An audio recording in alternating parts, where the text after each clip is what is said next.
This video contains subject matter that may be offensive and disturbing to some people.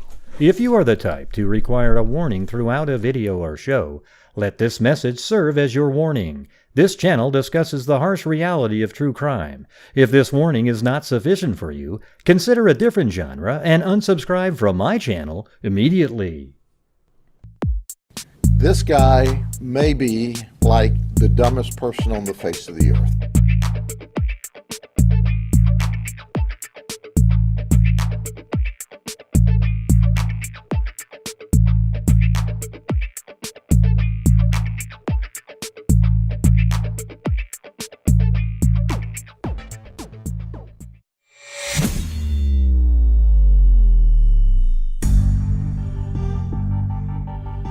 Hello, freaks. Took me a long time to download those damn documents. It was like the server kept crashing and kept saying, unavailable, unavailable, unavailable, unavailable. And then one time I tried downloading it and it stopped 75% of the way through. Then I did it again and I did it again and I did it again. But I have them now. So hold on a second. Go out and share the video really quick, everybody. Like, take the time, go away, do it.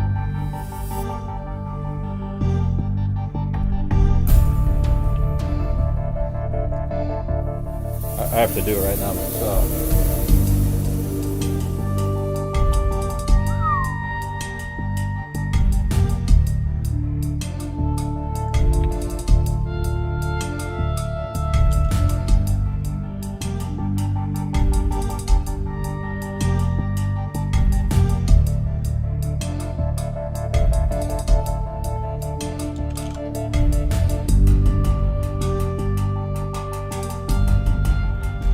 Okay, there we go, there we go, there we go.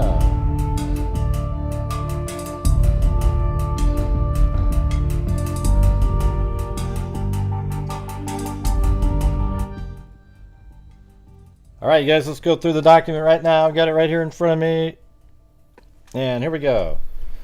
The below information is provided by Brett Payne, who is a duly appointed, qualified, and acting peace officer within the County of Latah, State of Idaho. Brett Payne is employed by Moscow Police Department. By the way, Colleen just called me a minute ago. She might come on later. She was talking about how it doesn't say that FGG was involved here. All right, so let's see. Brett Payne is employed by Moscow Police Department in the official capacity of position of corporal and has been trained and qualified, is a trained and qualified peace officer for approximately 4 years. Corporal Payne is being assisted by members of the Idaho State Police and agents of the FBI. On November 13th, 2022, let's see, at approximately 4 p.m., Moscow Police Department, Sergeant Blaker and I responded to 1122 King Road, Moscow, Idaho, hereafter the King Road residence, to assist with scene security and processing of a crime scene associated with 4 homicides. Upon our arrival, the Idaho State Police ISP forensic team was on scene and was preparing to begin processing the scene. MPD Officer Smith, one of the initial responding officers to the incident, advised he would walk through the scene. So I'm not expecting there to be a lot of people watching because I'm sure everybody and their dog is live streaming right now on this, but yeah, this is just like any other show. Hey, thanks, Alley Cake. OFC Smith, officer, I don't know if that means officer, maybe, and I entered the King Road residence through the bottom floor door, so the first floor right between the you know what I should do is get my model open at the same time. Just a second.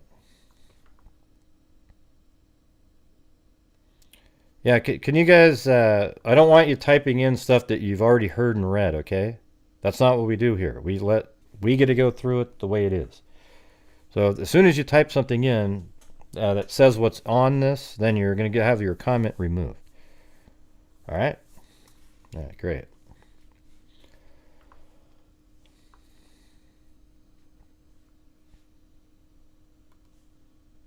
So let me get the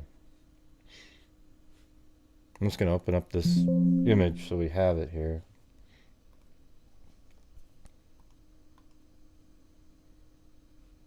And there we go.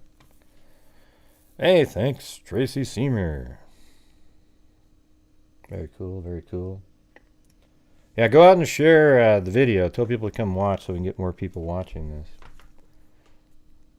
Because this will be more obvious. It'll be easily comprehensible. I'm just opening this up so that this is on the screen at the same time. And here it is. Haven't finished the deck yet, but this is where, you know, the person would have came. They would have gone through that door right there. The officer.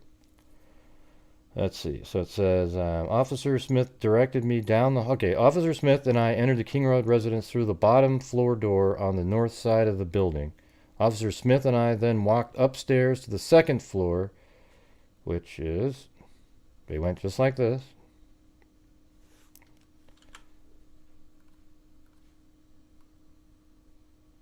And now they're going up the stairs. They went like this.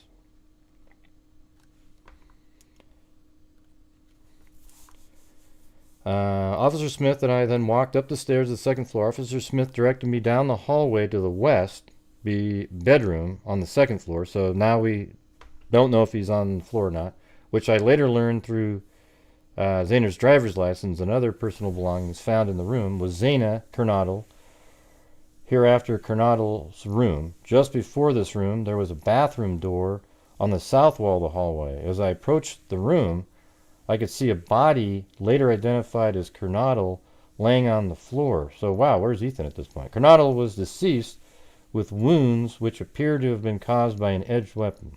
Also in the room was a male, so he was in the room, that second video that I made. Also in the room was a male later identified as Ethan Chapin, hereafter Chapin. Chapin was also deceased with wounds later determined. Autopsy report provided by Spokane County Medical Examiner dated December 15th, 2022, to be caused by sharp force injuries. I then followed OFC Smith upstairs to the third floor of the residence. The third floor. Hey, by the way, when I type something in right here, just a second. Test. Oh, look at that. You see how I have a check mark next to my name now? So, by the way, everybody, if you're one of the stupid trolls out there that always imitate, if they don't have a check mark and the specific gray color on various places when they type in, then they aren't the legit. All right? There you go. All right. So, I then followed OFC Smith upstairs to the third floor of the residence. The third floor consisted of 2 bedrooms and 1 bathroom. All right, so that is... So Ethan was in the room here, just like I had it in another video, but I was told that he was in the hallway. Then you go up the stairs. This is Kaylee's room right here. That's the bathroom right in front of you. And this is Madison's room, and this is how I just sort of designated them in the room right there. All right, so let's get to this again. The bedroom on the west side of the room was later determined to be Kaylee Goncalves, hereafter Goncalves' room. I later learned from review of the officer Nunez body camera, there was a dog in the room. When Moscow police officers, hey, boom, nailed it. The dog was in Kaylee's room. Can I get a boom? See, that's when you use your logical brain. The dog was not in one of the rooms somebody was killed in. Therefore, it was likely in Kaylee's room because Kaylee was found in Madison's room. All right. I later learned from review of Officer Nunez body camera there was a dog in the room when Moscow police officers initially responded. The dog belonged to Goncalves and her ex-boyfriend, Jack DeCoeur.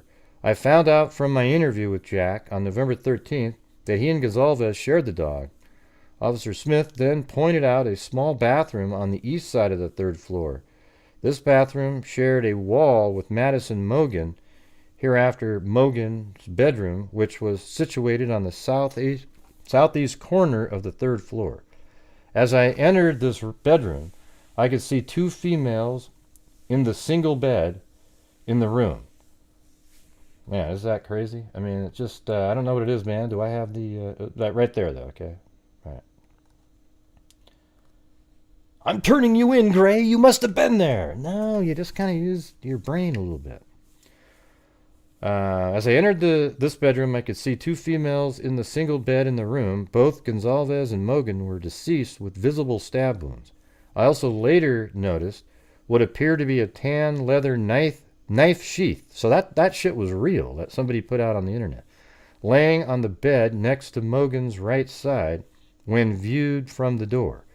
The sheath was later processed and had K-Bar, USMC, and the United States Marine Corps Eagle globe and anchor. I think people were saying that maybe that's how they figured out what type of knife it was too early on. But also, it seemed like you could figure that out from the wounds. Let's see. So it had USMC and the United States Marine Corps Eagle globe and anchor insignia stamped on the outside of it. The Idaho State Lab later located a single source of DNA suspect profile left on the bottom snap of the knife sheath. Oh man, that's incredible. So this he might have been really safe and left no other DNA samples at that scene. And not if but for leaving that stupid sheath there, which is like, how the hell do you do that? They might not have had a DNA sample. As part of the investigation, numerous interviews were conducted by Moscow Police Department officers, Idaho State Police, detectives, and FBI agents. Two of the interviews included BF and DM, and both BF and DM were inside the King Road residence. That's Dylan. I think that's Dylan, the two other single surviving roommates. Were inside the King Road residence at the time of the homicides. Let me go get their actual names. There's no reason to. Their names have been out there. I have it right here. No, that isn't where I have it. A second.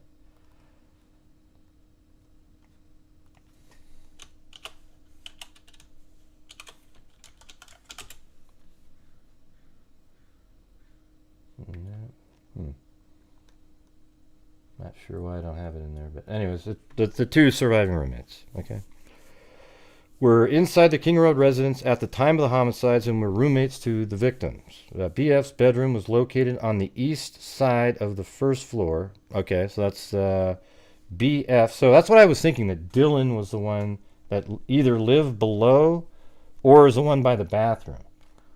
Okay, so if you go outside the house again, right here, BF lived in, well, let's see, let me go up in the air. Maybe I'm wrong. No, that's right. So the east side is over, I guess that maybe, well, no, this is how I have it, but in real life it's like this. That's north. So east is over here. So this is the east room right here. So that's where BF lived, and Dylan either lived in this room at this point or the one that's right here next to the stairs. Okay, so we're going to keep reading, see what happens. Homicide, where roommate to the victim's BF bedroom was located on the east side of the first floor of the King Road residence. Based on numerous interviews conducted by MPD officers, ISP detectives, and FBI agents, as well as my review of evidence, I have learned the following. On the evening of the... Well, how come they didn't mention where D lived? Let's see. Both BF and DM were inside the King Road residence at the time of the homicide and were roommates to the victim's best friends, to the victims. And then BF's bedroom was located on the east side. So she lives right below the living room. Based on numerous interviews conducted by MPD officers, ISP detectives, and FBI agents, as well as my review of evidence, have learned the following. It's interesting how they didn't mention where Dylan lived at that time. On the evening of November 12, 2022, Chapin and Kernodle are seen by BF at the Sigma Chi house at the University of Idaho campus. So they were actually there too. That girl was. At 735 Nez Perce Drive from approximately 9 p.m. on November 12th to 1:45 a.m. on November 13th.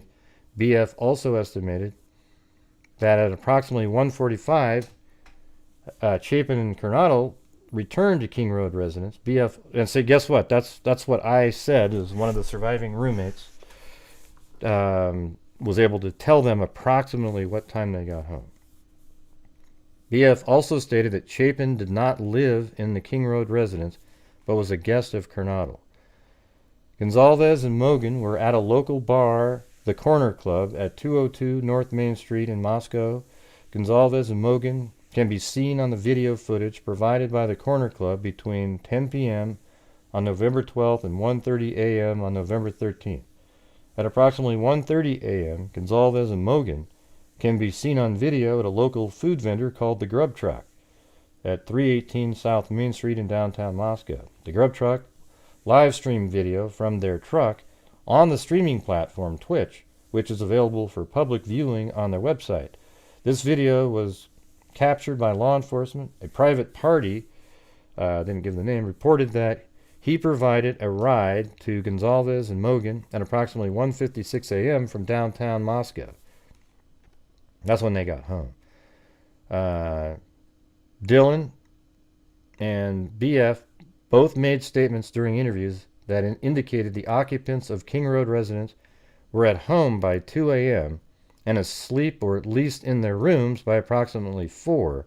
That was their statement. Could have been way before that they were asleep. This is with the exception of Kernodle, who received a DoorDash order at the residence at 4. Wow, man, this is so much later. That's crazy. So Kernodle, Xana got a DoorDash order at 4. Law enforcement identified the DoorDash delivery driver who reported this information. That wasn't out there at all. That's absolutely nuts.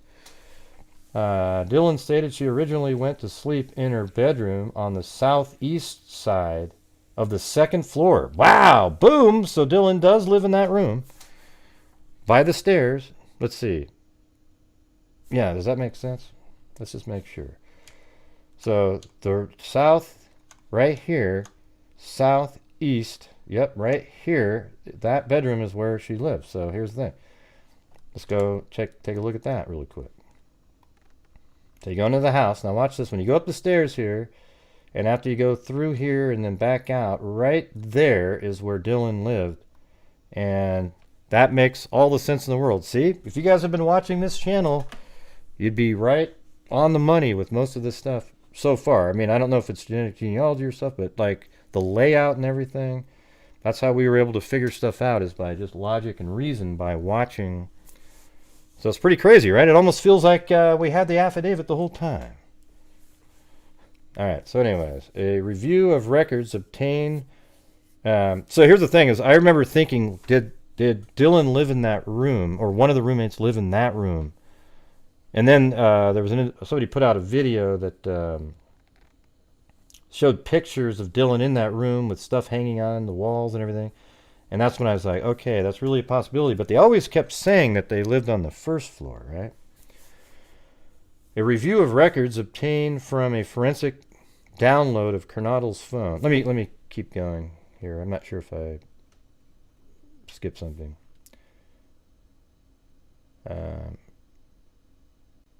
Right, okay. DM stated she originally, I think I was moving around. DM and BF both made statements during interviews. Okay, so it was a DoorDash at 4 a.m. DM stated she originally went to sleep in the bedroom on the southeast side of the second floor. DM stated she was awoken at approximately 4 a.m. by what she stated sounded like Goncalves playing with their dog in one of the upstairs bedrooms, which were located on the third floor. A short time later, Dylan said she heard who she thought was Goncalves say something to the effect of, "There's someone here." A review of records obtained from a forensic download of Kernodle's phone showed this could also have been Kernodle, as her cellular phone indicated she was likely awake and using the TikTok app at 4:12. Man, this is all crazy, way later stuff here. Dylan stated she looked out of her bedroom but did not see anything when she heard the comment about someone being in the house. Dylan stated she opened her door a second time when she heard what she thought was crying from Kernodle's room. Wow, let's see. She heard the comment about someone being in the house. DM stated she opened her door. God, this is so crazy. This is exactly that. Remember that little thing I made where I have the crack open and it sees right into the living room? When she heard what she thought was crying coming from Kernodle's room. Dylan then said she heard a male voice say something to the effect of, "It's okay, I'm going to help you."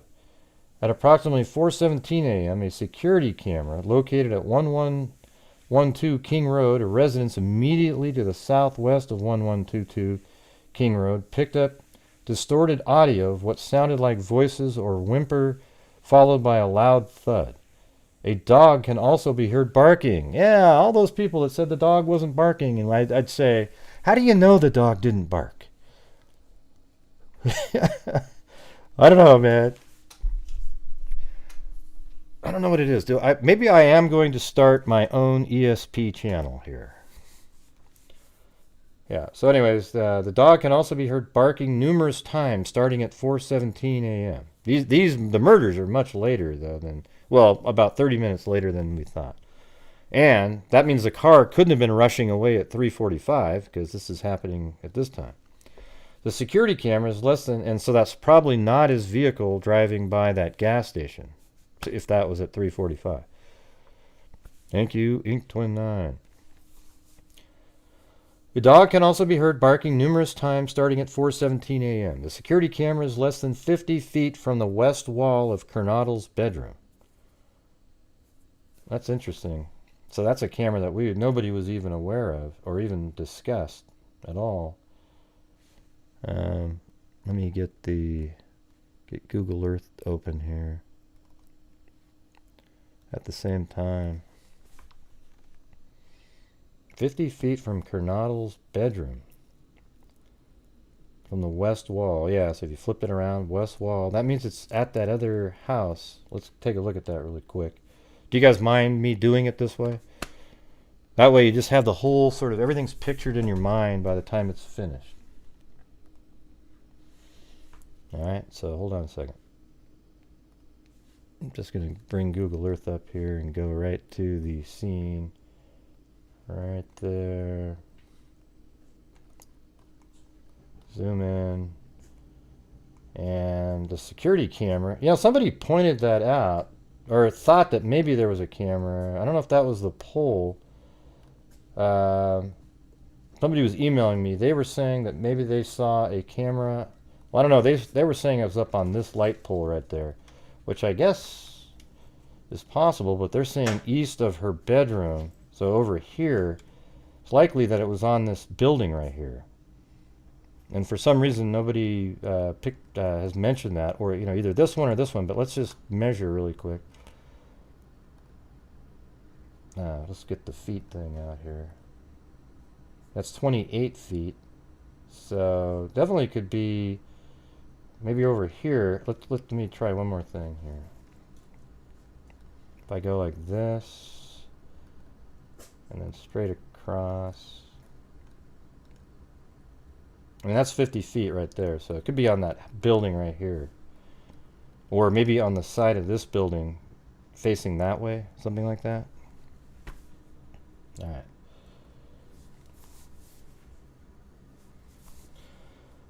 A dog can also be heard barking numerous times starting at 4:17. Dylan Morton stated she opened her door for the third time after she heard the crying and saw a figure clad in black clothing, a mask that covered the person's mouth and nose, walking towards her.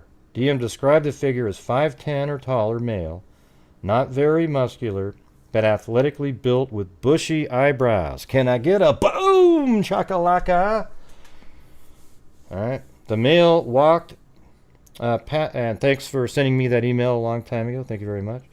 The male walked past DM, and guess what? I held that information for the entire time until an arrest was made. I had that information on November 23rd. Okay? The part about the eyebrows. The male walked past DM as she stood in a frozen shock phase. The male walked towards the back sliding glass door. DM locked. So she saw him when he was leaving. Interesting. So she was standing there in shock, and he just didn't notice her or something. That's crazy. The male walked towards the back sliding glass door. DM locked herself in her room. After seeing the male, DM did not state that she recognized the male. This leads investigators to believe that the murderer left the scene. The combination of DM's statement to law enforcement, reviews of forensic downloads of records from both the surviving roommate's phone and videos of a Snapchat videos described below leads investigators to believe the homicide occurred between 4 and 4:25. That's interesting. Yeah, 'cause remember they said between 3 and 4. And so that takes away the 3:45 sighting of the white Elantra driving by the gas station.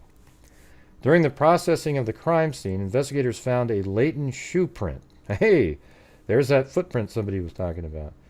This was located during the second processing of the crime scene by ISP forensic team by first using a presumptive blood test and then amino black, a protein stain that detects the presence of cellular material. So this might be one of the footprints that, the only one they found of a footprint of blood, maybe.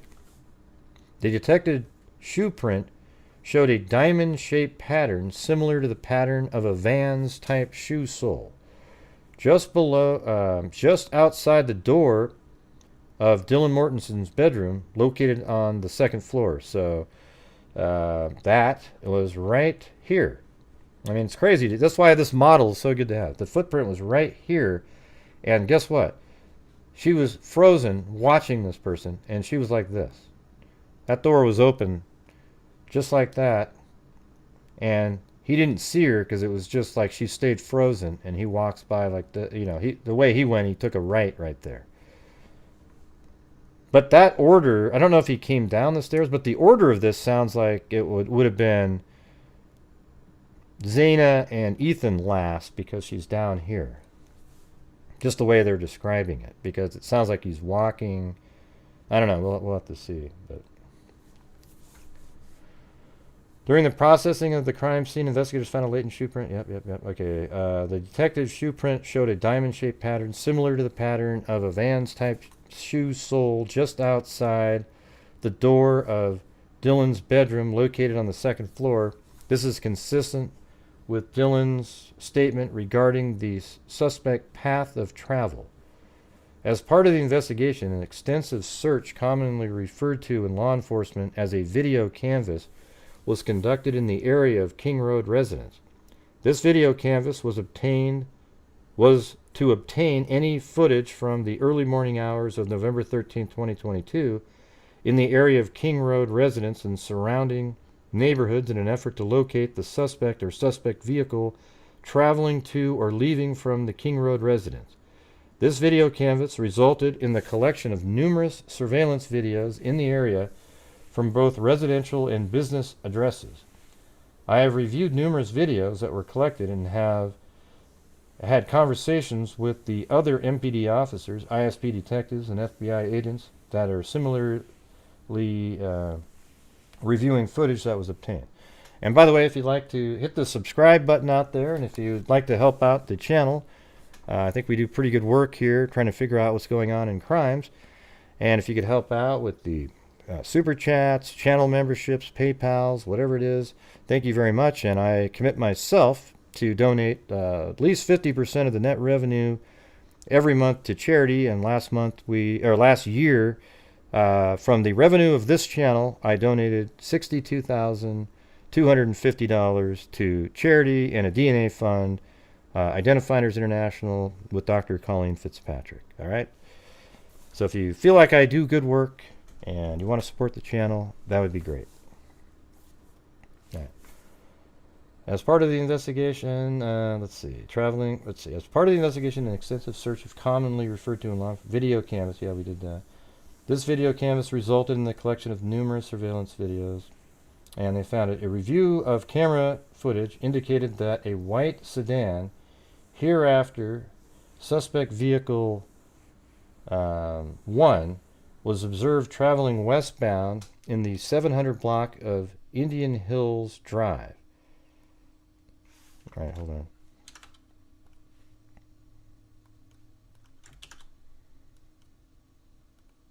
$700 Indian Hills Drive.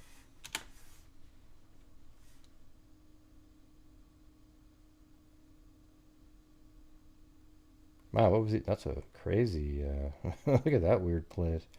But that does actually bring in that Elantra, perhaps. But what are you doing over here? Wow, that's absolutely crazy. All right, ping 700 Indian Hill Drive, ping. Hey, thank you so much, Mama She 13 and Kathy Bartlett. All right, let's see. A review of the camera footage indicate a white sedan, hereafter suspect vehicle 1, was observed traveling westbound on the 700 block of Indian Hills Drive in Moscow at approximately 3:26 westbound. Oh, that's when it was heading in. That's crazy. All right, so let me put the time on there. You guys, I hope you don't mind me doing it this way, but this way we'll have the full picture. AM, and it's heading west. So where the hell was he before that? Why did he do it like that? Just to throw people off? Like he drove over here, cut through, and then back this way? I mean, that's absolutely nuts right there. Avenue. So let's see. Approximately 3:26 a.m. and westbound on Steiner Avenue at Idaho State Highway 95 in Moscow. So westbound on Steiner Avenue at Idaho State Highway. So let's see where Steiner Avenue is.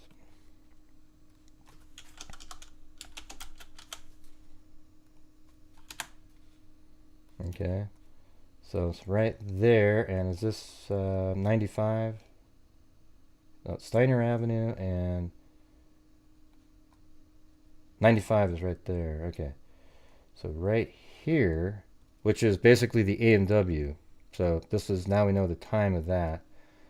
The A&W was at 3:28, so he's driving westbound by that one. So the A&W was 3:28 westbound. All right, there we go. Let me get my little Linus music playing.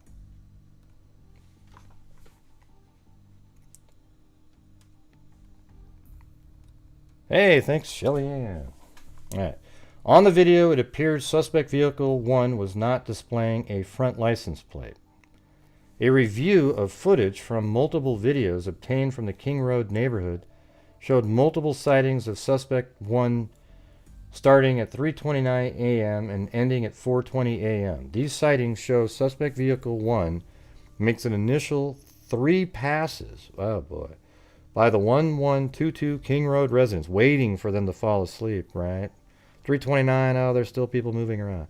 And then leave via Walentra Drive. Let's see if that's the one.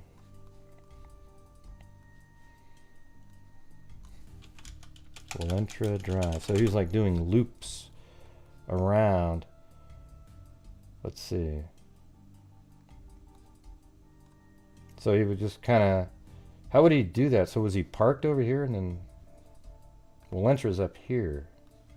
I don't know. We'll have to see how that worked. But residents then leave via Walentra Drive. Based off of my experience as a patrol officer, this is a residential neighborhood with a very limited number of vehicles that travel in the area during the morning hours.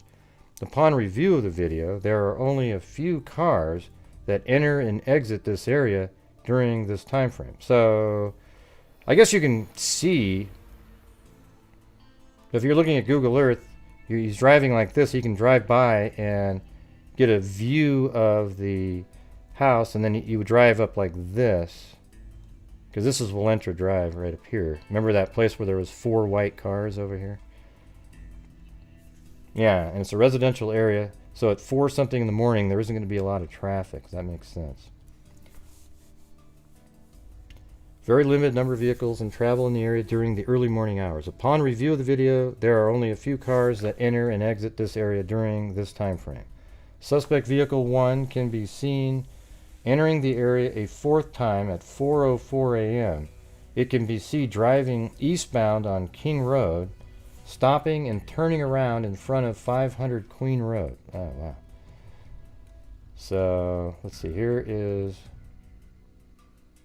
the 500 Queen Road. I bet that's right there. Yeah, well, I already had that. That's the, look at this. I have 500 King Road here because that's where a sex offender lived. So he drove like this and turned around. This is 404. He's right here. And they know that because this Ring doorbell camera on this house picked it up. So 4:04 a.m. There you go.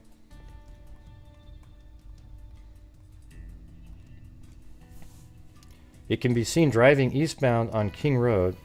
So that means it's right. So eastbound towards 500 Queen Road, and then driving back westbound on King Road.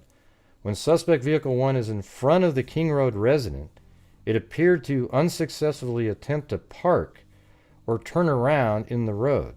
The vehicle then continued to the intersection of Queen Road and King Road. All right, so it turned around, and is this... Yeah, I'm trying to figure out exactly what they're saying here. Then driving back westbound on King Road, so he would have been like going this direction on King Road.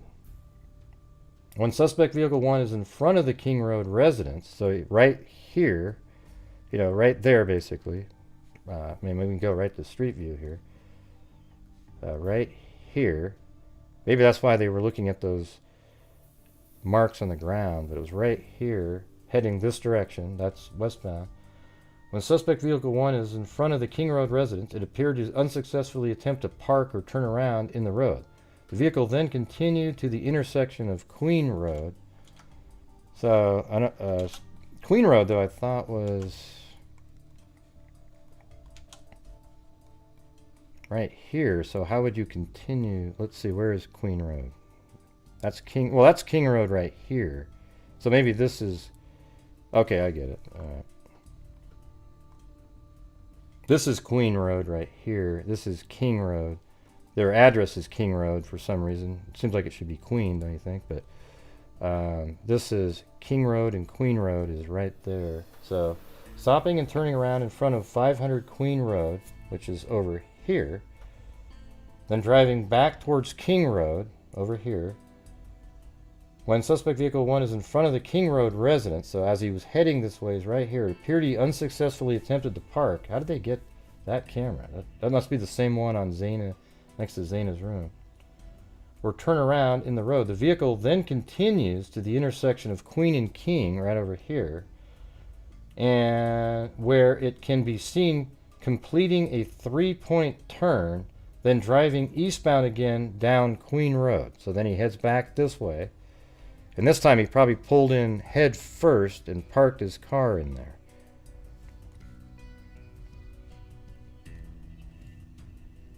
Hey, thanks, Lisa Wilkerson.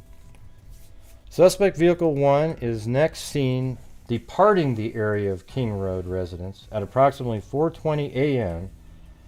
at a high rate of speed. Suspect 1 is next observed traveling southbound on Walentra Drive. So I guess he did peel out. Based on that, that's something I wouldn't have expected somebody, hey everybody, let me draw attention to myself. Suspect vehicle 1 is next observed traveling southbound on Walentra Drive. Based on my knowledge of the area and review of the camera footage in the neighborhood, that does not show suspect 1 during that time frame. Let's see. Suspect vehicle 1 is next observed traveling southbound on Walentra Drive. Based on my knowledge of the area and review of camera footage in the neighborhood, that does not show suspect vehicle 1 during that time frame. I believe that suspect vehicle 1 likely exited the neighborhood at Palusa River Drive and Conestoga Drive. So they're saying that that wasn't his vehicle in this neighborhood here. So he said they exited the suspect 1 is next seen departing the area of King Road residence at approximately 4:20 at a high rate of speed. Suspect vehicle 1 is next observed traveling southbound on Walenta Drive. Based on my knowledge of the area and review of the camera footage in the neighborhood, that does not show, weird, that's weird, suspect 1 during the time frame. I believe that suspect vehicle 1 likely exited the neighborhood at Palusa River Drive. So let's type that in. Palusa River Drive and Conestoga Drive. Oh, so it did go back in here. So it exited through that way and went out this way. Wow.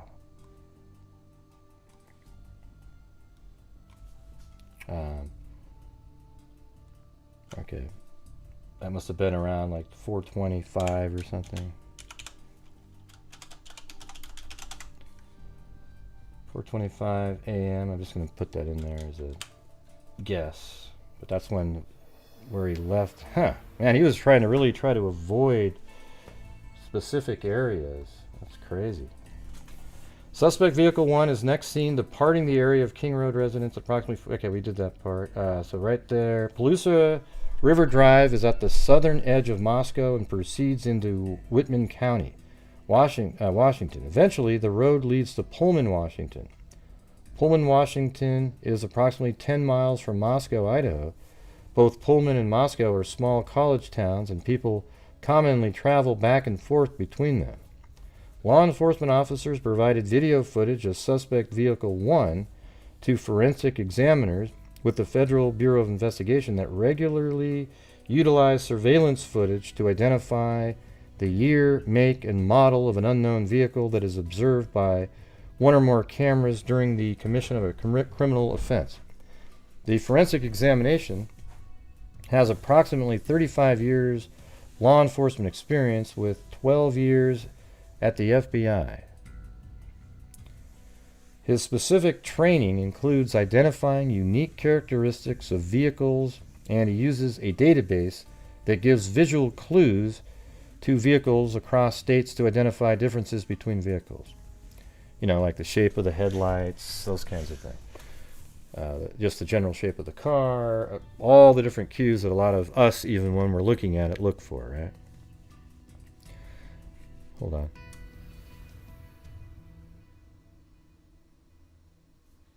After reviewing the numerous observations of suspect 1, the forensic examiner initially believed that the suspect vehicle 1 was a 2011-2013 Hyundai Elantra.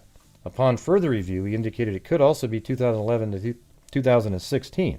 Right, and remember when we pulled up the other day the 2015 Elantra, how it's virtually identical to the 2013? And when we found out that Kohberger had a 2015 Elantra, it was like, well, shoot. I mean, obviously that could easily be that one, and now it turns out that they think it was 2011 to 2016.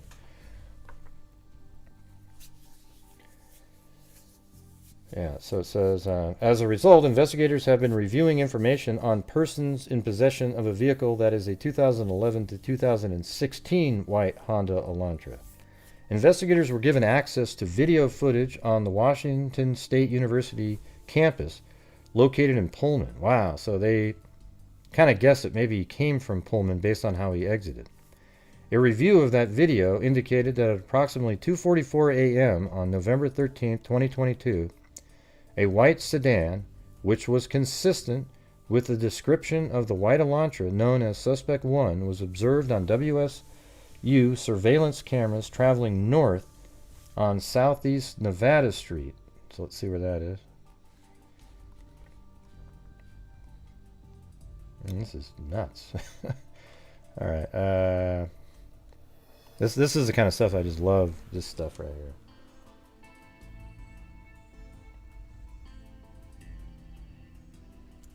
Nevada Street,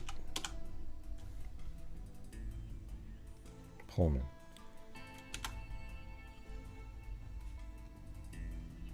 That's just, oops. Hold on a second.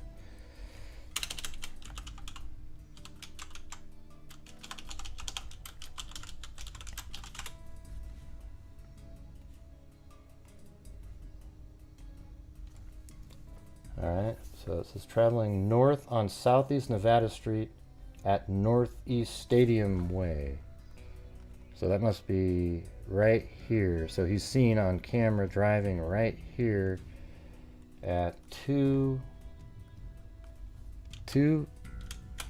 actually, it could just be right at the start of it.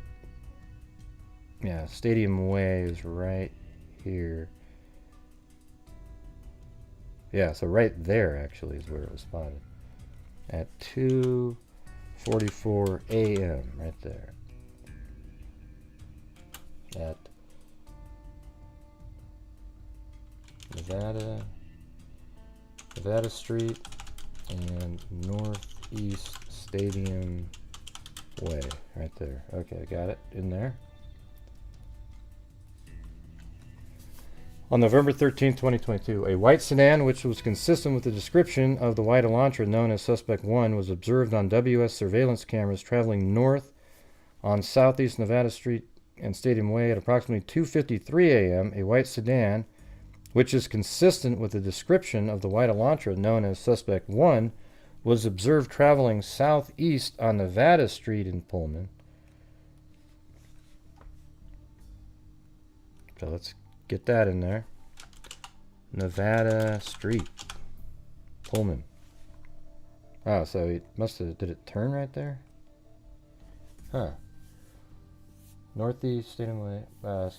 So it was observed traveling southeast on Nevada Street in Pullman, Washington, towards SR 270.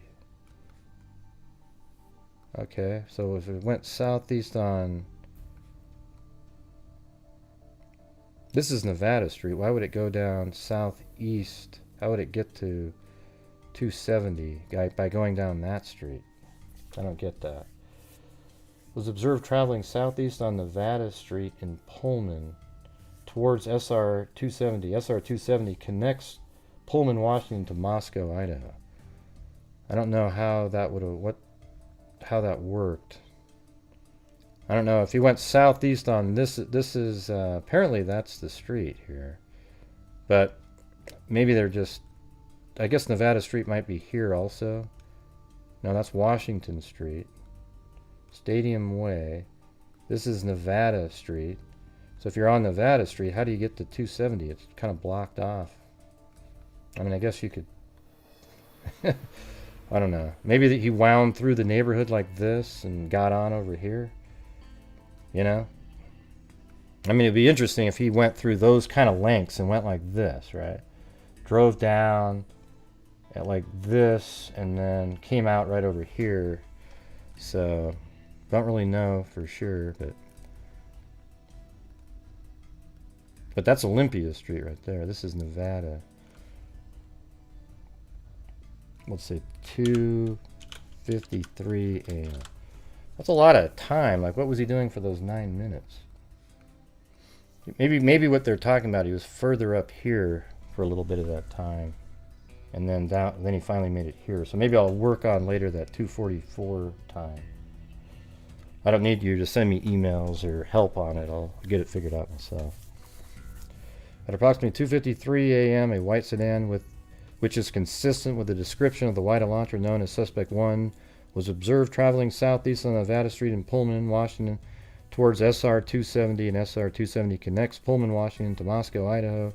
This camera footage from Pullman, Washington was provided to the same FBI forensic examiner. The forensic examiner identified the vehicle observed in Pullman, Washington as being a 2014 to 2016 Hyundai Elantra. At approximately 5:25 a.m., a white sedan, which was consistent with the description of suspect vehicle 1, was observed on 5 cameras in Pullman, Washington at WSU campus cameras. The first camera that recorded the white sedan was located at 1300 Johnson Road. Let's see, 1300 Johnson Road, or Avenue. There isn't a road. Okay. So, man, he went somewhere and ditched that knife, I would imagine. 13, this was at 5:25. 5:20, this is on his way back, right? 5:25 a.m. 1300 Johnson Avenue. Okay. Got it. And the next one, in Pullman, the white sedan was observed traveling northbound on Johnson Road. Johnson Road leads directly back to West Palooza Drive in Moscow, which intersects with Conestoga Drive. The white sedan was then observed turning north on Bishop Boulevard.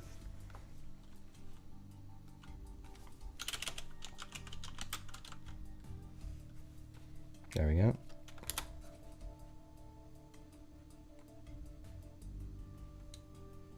Turning north on Bishop. Alright, so it comes right to here and then goes north on Bishop Boulevard. So right here, that must have been right after that. Yeah, 527. 527 Bishop Drive. Man, these guys are awesome. You! Man, the way they were doing that.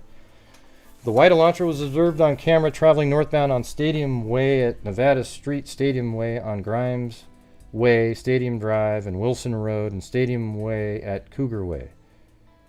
So I guess they have some sort of a hard to make out map there, but yeah. So here we go, like bing, bing, bing, bing, bing, bing, bing, all these different locations right here. White Elantra seen leaving WSU campus.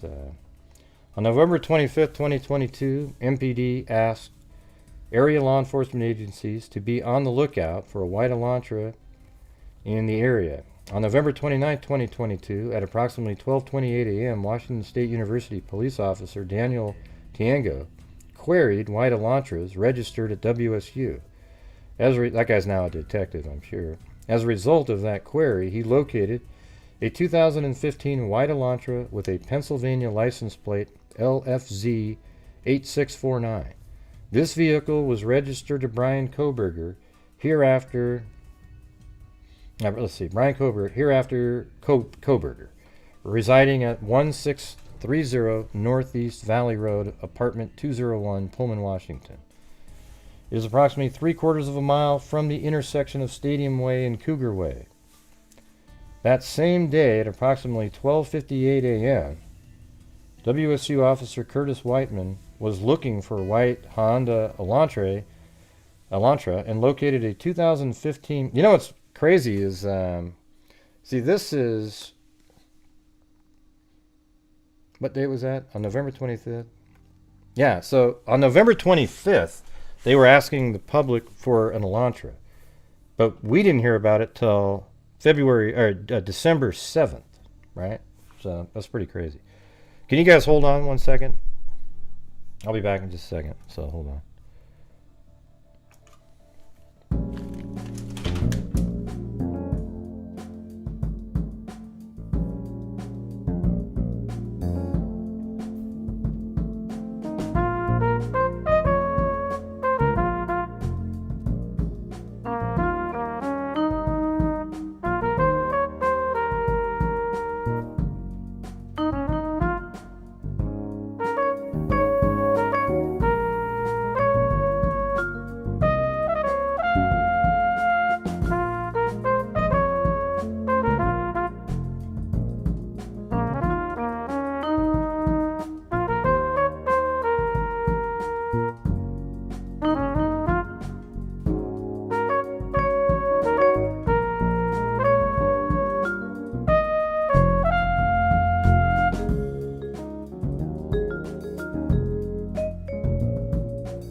right. And by the way, there's people in the chat going, wow, how did we mentioned on this show, go look it up on a video, that I got an email from an individual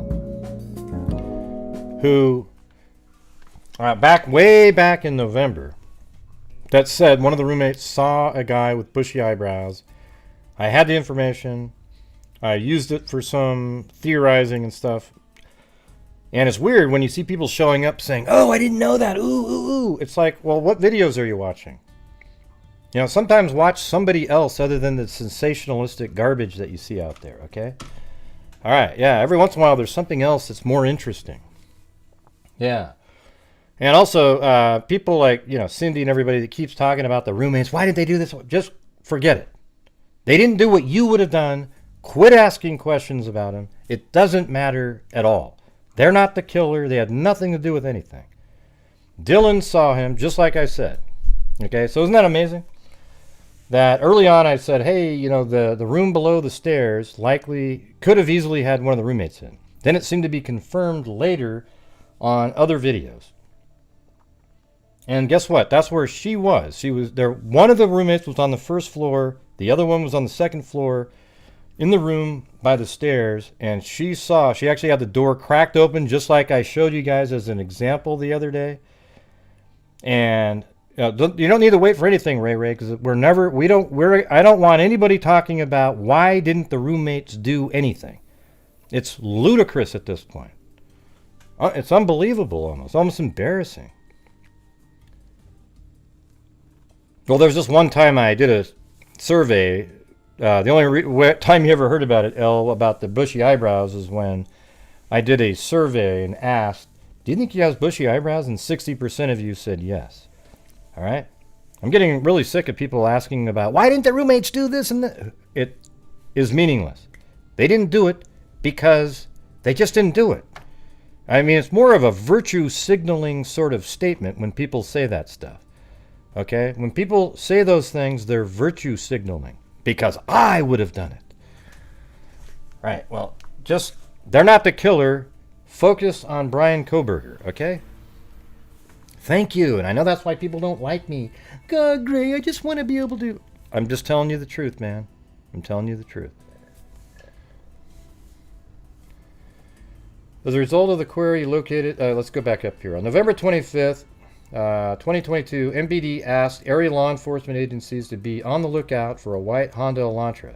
So they were looking for him 12 days before they put it out for the rest of us. On November 29, 22, at approximately 12:28 a.m., Washington State University police officer Daniel Tiango queried white Elantras registered to WSU. As a result of that query, he located a 2015 white Elantra with Pennsylvania license plate LFZ 8649. This vehicle was registered to Bryan Kohberger, hereafter Kohberger, residing at 1630 Northeast Valley Road, approximately apartment 201, Pullman, Washington. Let's see, Washington 1630 Northeast Valley Road is approximately 3/4 of a mile from the intersection of Stadium Way and Cougar Way. That same day at approximately 12:58 a.m., WSU officer Curtis Whiteman was looking for a white Elantra and located a 2015 white Honda Elantra at 1630 Northeast Valley Road in Pullman in the parking lot. 1630 Northeast Valley Road is an apartment complex that houses WSU students. Officer Whiteman also ran the car, and it turned out returned to Kohberger with a Washington tag. I reviewed Kohberger's Washington State driver's license information and photograph. The license indicates that Kohberger is a white male with a height of 6 feet and weighs 185 pounds. Additionally, the photograph of Kohberger shows that he has bushy eyebrows. Boom shakalaka! Kohberger's physical description is consistent with the description of the male that Dylan saw inside the King Road residence. See, isn't that interesting? That's exactly why when I saw him, I did the poll because I already knew that Dylan likely saw the suspect with bushy eyebrows. So there you go. That's why we did the poll and we got 60%. People said, yeah, those look bushy. I mean, I don't even know why it was that low. He's got the bushiest eyebrows I've ever seen.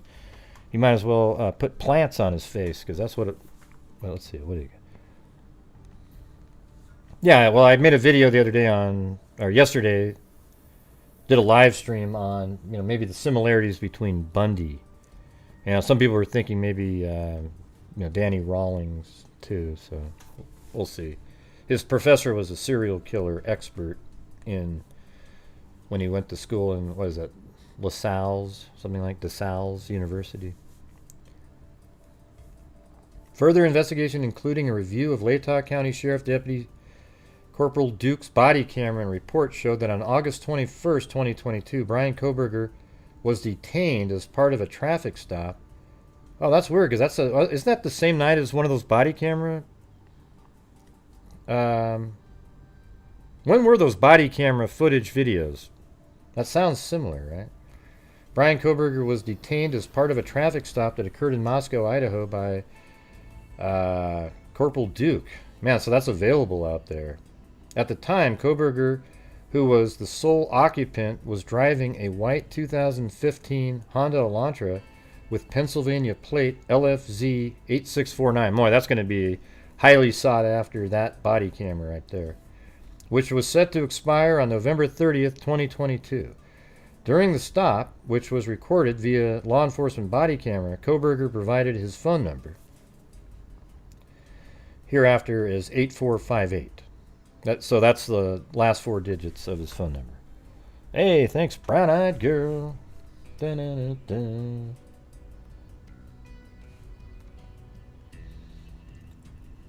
As a cellular telephone number, investigators conducted electronic database queries and learned that the 8458 phone is a number issued by AT&T. On October 14th, 2022, Bryan Kohberger.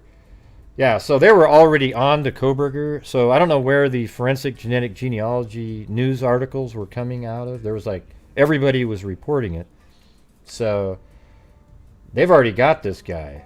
I think they just did the basic surveillance type stuff and collected his DNA and matched it. That's what I'm going to guess happened. So, upon review of that body camera and report of the stop, Kohberger was the sole occupant and was driving a white 2015 Honda Elantra with Pennsylvania plate LFZ 8649.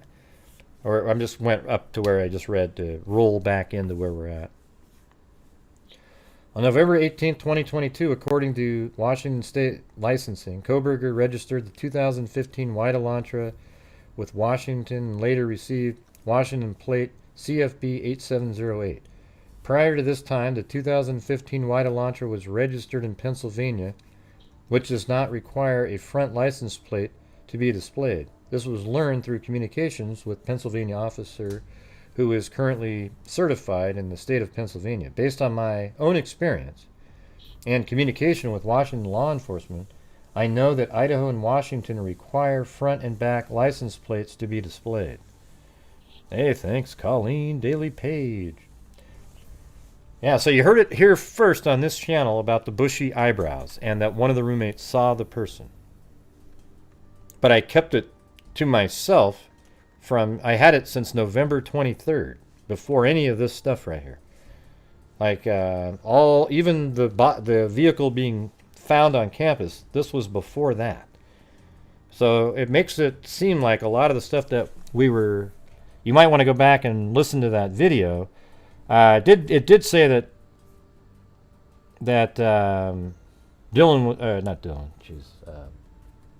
Ethan was found in the hallway, so that's not an accurate part yet.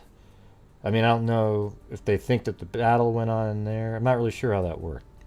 But the rest of this, there is other information in there that might make sense.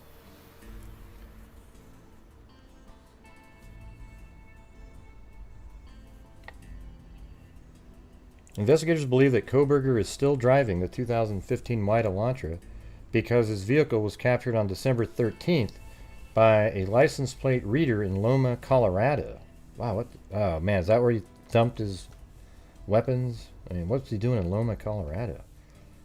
Kohberger's Elantra was then queried on December 15th, 2022 by... Oh wait, now he goes to Colorado? Another Bundy location? Give me a break. Alright.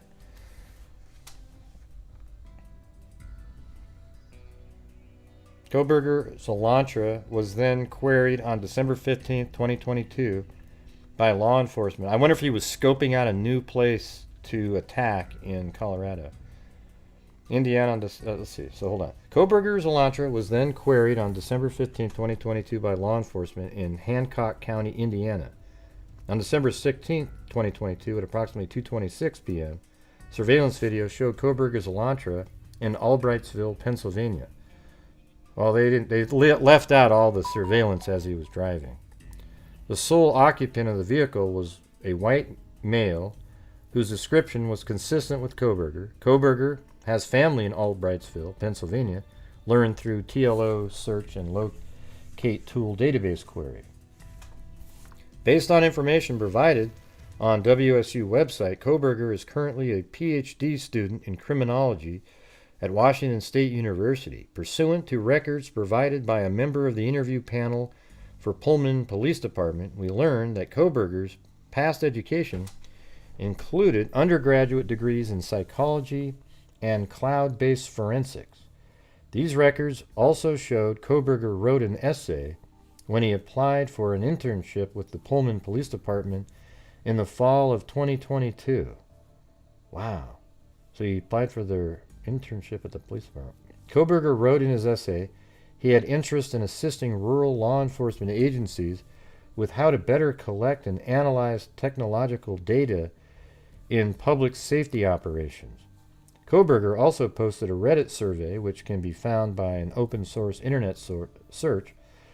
The survey asked for... Hold on, I keep getting text messages. God damn.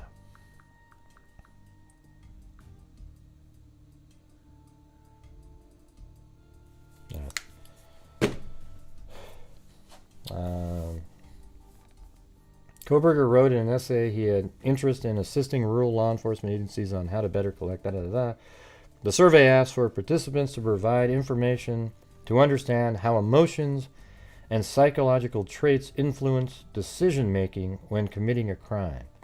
As part of this investigation, law enforcement obtained search warrants to determine cellular devices that utilize cellular towers in close proximity. So this is the, when they do the data dump, geofencing kind of stuff.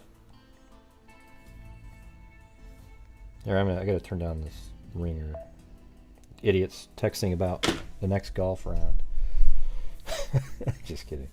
As part of this investigation, law enforcement obtained search warrants to determine cellular devices that utilized cellular towers in close proximity to the King Road residence on November 13th, 2022. And this is where I just always think, why in the hell do these criminals bring their cell phones with them? I don't get it. I'm almost like, okay, come on, let's throw out cell phone stuff, everybody. Because there's no criminal in the world that's that stupid at this point in time, in this day and age, to bring their cell phone with them. Hey, Cindy, would you let me get to my... God, Jesus, I'm going to put you on timeout. You just drive me nuts. November 13th, 2022, between 3 a.m. and 5 a.m., after determining that Kohberger was associated to both the 2015 White Elantra and the 8458 phone, investigators reviewed these search warrant returns. A query of the 8458 phone in these returns did not show the 8458 phone utilizing cell tower resources in close proximity to the King Road residence between 3 and 5 a.m. But he must have had his phone with him, right? It's just ridiculous. Based on my training experience and conversations with law enforcement officers that specialize in the utilization of cellular telephone records as part of the investigations, and individuals can either leave their cellular telephone at a different location. So maybe he did. Let's see. Yeah, I haven't even read this yet, so let me read through it. I don't need people interjecting with stuff they've already seen. All right. Individuals can either leave their cellular telephone at a different location, that's the smartest thing, before committing a crime, or turn the cellular telephone off prior to going to the location to commit a crime. This is done by subjects in an effort to avoid alerting law enforcement that a cellular device associated with them was in the particular area where a crime is committed. So maybe he wasn't stupid, right? There you go. I also know that on numerous occasions, subjects will surveil an area where they intend to commit a crime prior to the date of the crime. So here's the thing. Remember how we were talking about the other day that maybe he left his phone on other times when he was out there looking around. This, let's see. So it says, will surveil an area where they intend to commit a crime prior to the date of the crime.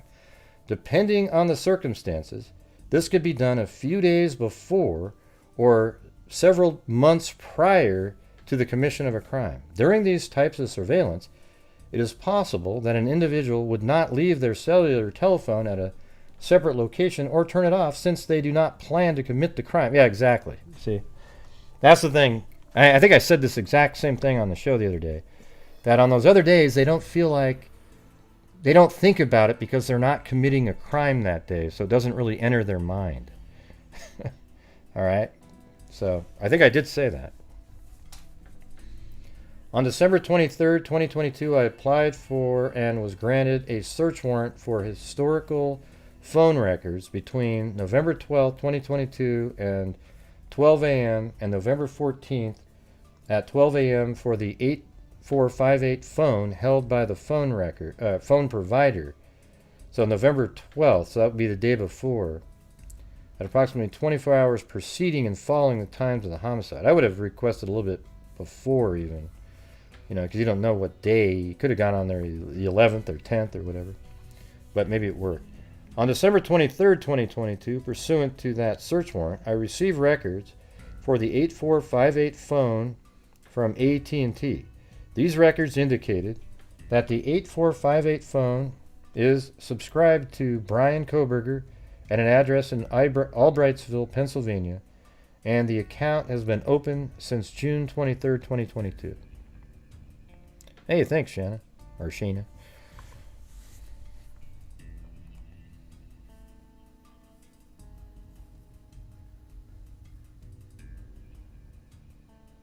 Yeah. Hey, Greg, I'm just gonna put you on timeout. Okay, you sound like a lunatic. I don't care what the answer would be. She didn't know what it was. She was probably in shock. Who gives a crap about the two roommates and why they didn't call 911? Seriously. It has nothing to do with the case, all right? And as a matter of fact, it wouldn't have helped. They were all dead by the time she saw them. Let's see. These records also included historical cell site locations, information for the 8458 phone. After receiving this information, I consulted with the FBI special agent that is certified as a member of the Cellular Analysis Survey Team, CAST. Members of CAST are certified with the FBI to provide expert testimony in the field of historical CSLI and are required to pass extensive training that includes both written and practical examinations prior to being certified with CAST. Hey, thank you, Super Junkie. Most YouTubers should dread these days. Shows how off the mark they are, but they'll keep the same way. Yeah, I mean, I had a theory myself. I mean, I'll be honest that I thought I put a theory out there as a possibility of the ex-boyfriend, right? But I dropped that almost immediately when they ruled him out and kept moving forward in the case. But that was back in I don't know, November 20th or so. I mean, way back at the beginning. So he still was the most interesting, compelling person out of all the known people, but it wasn't him, right?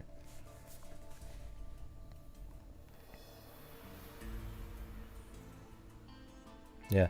Anybody that asks about the roommates going forward in here, if it's not just one of the regular questions, but it's the why didn't they comment, just time them out. All right? I'm just getting really sick of it. God, Gray, that's against First Amendment. No, it's against being stupid. Okay? That's what it's against. All right, here we go.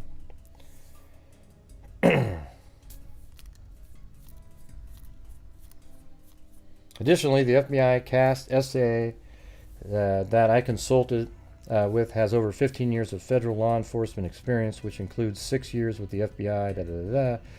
On November 13th, 2022, at approximately 2:42 a.m., the 8458 phone was utilizing cellular resources that provide coverage to 1630 Northeast Valley Road, apartment G201, Pullman, Washington. So this is right before maybe he left his house. Let me see what that time frame was again. Yeah, so it was 2:53 right here. Oh, that's crazy. So that means his phone was still on right here at 2:42.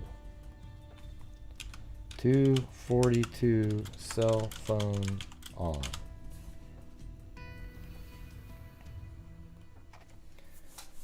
Okay. Was utilizing cell resources that provide coverage at 1630 Northeast Valley Road, apartment G201, Pullman, Washington. Kohberger's residence. At approximately 2:47 a.m., the 8458 phone utilized cellular resources that provide coverage northeast of Kohberger's residence, consistent with the 8458 phone leaving the Kohberger residence and traveling south through Pullman, Washington. This is consistent with the movement of the white Elantra. At approximately 2:47 a.m., the 8458 phone stops reporting to the network. So that's when he turned it off just as he's getting on the highway there, right? Just before that. Wow. Stops reporting to the network, which is consistent with either the phone being in the area without cellular coverage, the connection to the network is disabled, such as putting the phone in airplane mode, or that the phone is turned off. The 8458 phone does not report to the network again until approximately 4:48 while he's driving back into town. Yeah, jeez. That's unbelievable. Oh, man.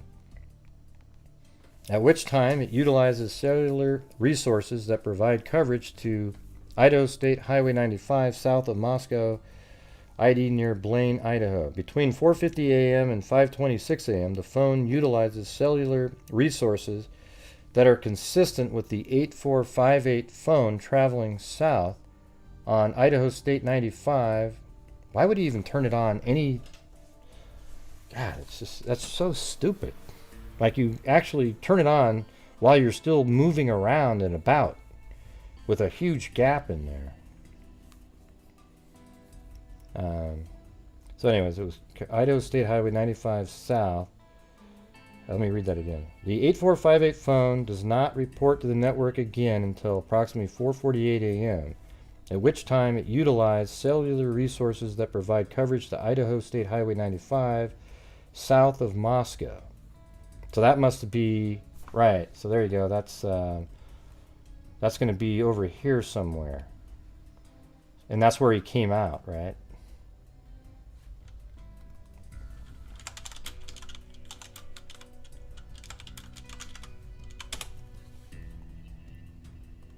Wait a second.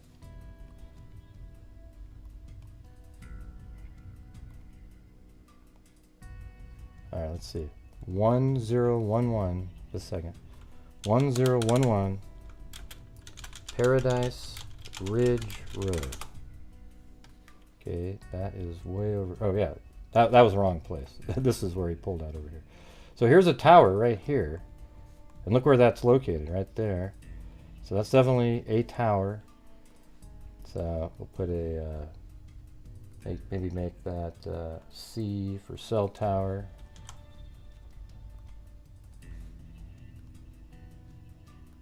And there's another one, just a second, let's see where that one is. This one's at 608 Residence Street. Okay, there's another one.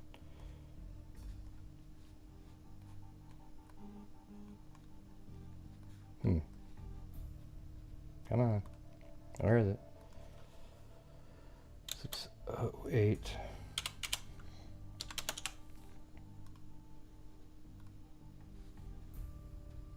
Okay, that's northern there. All right, so this is probably the one here. Let's see. Let's get the measurement tool out here really quick.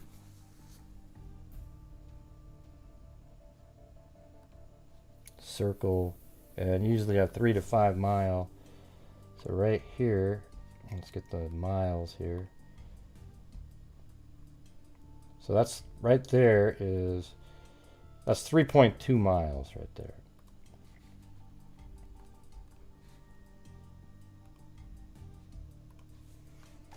All right, there we go.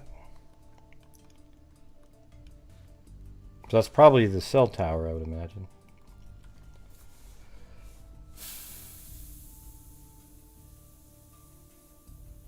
Between 4:50 a.m. and 5:26 a.m., the phone utilizes cellular resources that are consistent with the 8458 phone traveling south on Idaho 95 to Genesee, Idaho.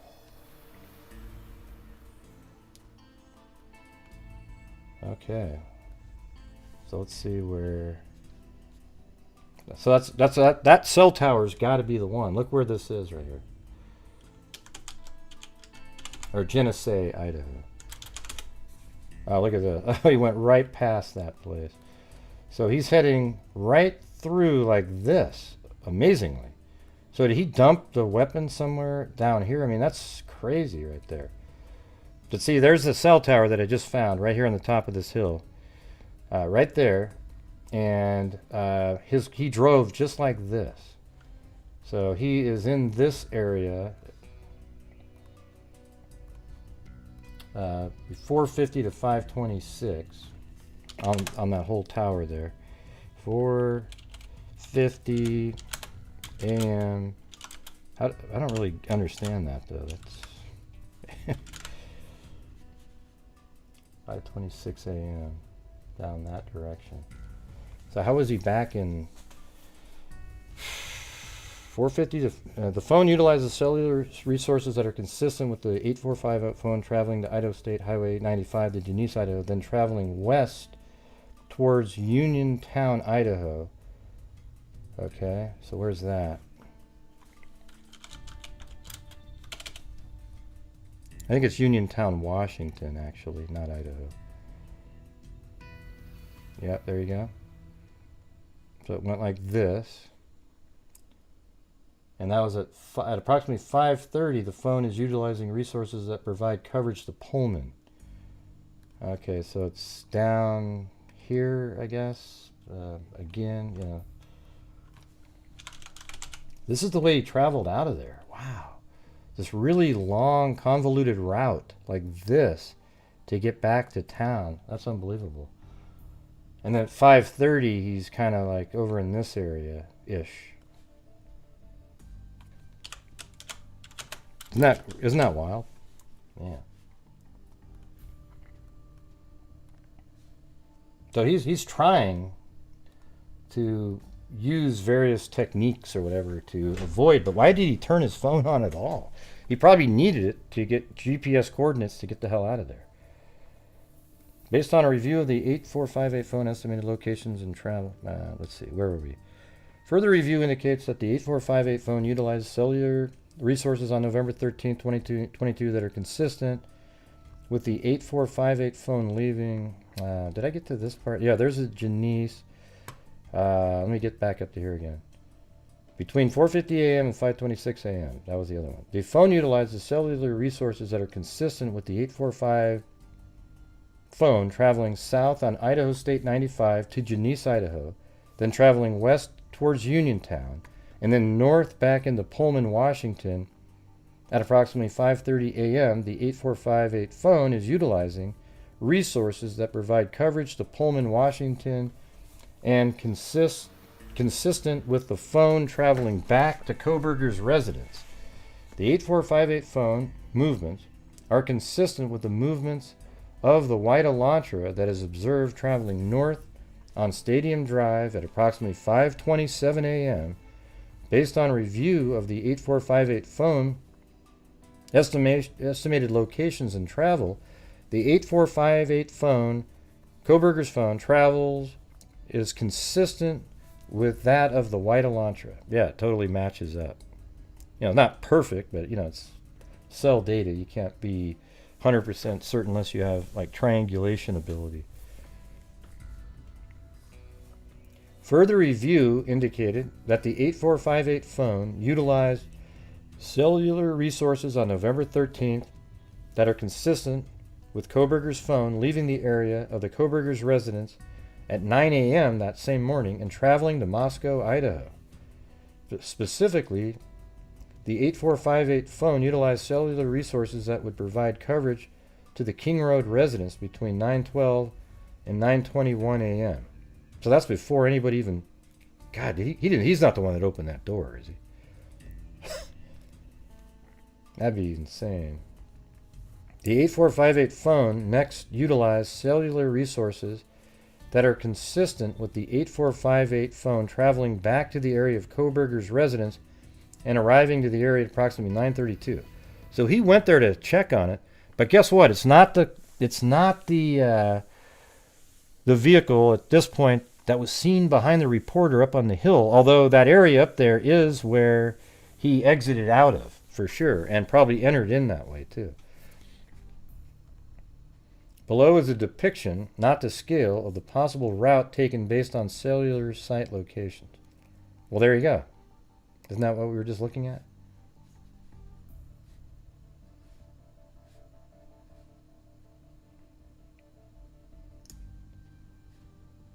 I don't know, it looks like a different shape. Maybe there's a cutoff. Oh, there. Is it right there? Can you cut across at some point? Because some of this looks the same. No? Not really sure where that is. I can't make out what they're drawing there. Investigators found that the 8458 phone did connect to a cell tower that provides service to Moscow on November 14th, so he came the next day. But investigators do not believe the 8458 phone was in Moscow on that date. The 8458 phone has not connected to any towers that provide service to Moscow since that date. Based on my training, experience, and the facts of the investigation thus far, I believe that Kohberger, the user of the 8458 phone, was likely the driver of the white Elantra that is observed departing Pullman, Washington, and this vehicle is likely suspect vehicle 1. Additionally, the route of travel of Kohberger's phone during the early morning hours of November 13th and the lack of Kohberger's phone reporting to AT&T between 2:47 and 4:48 is consistent with Kohberger attempting to conceal his location during the quadruple homicide that occurred at the King Road residence. So while he did turn it off during the murders, he was really stupid and had it turned on prior and just after. Pretty dumb, right? Yeah, that's a good point, Cairo. Maybe you went back to go find that sheath. Yeah. And he was there while they were all dead and nobody had been reported missing anybody yet.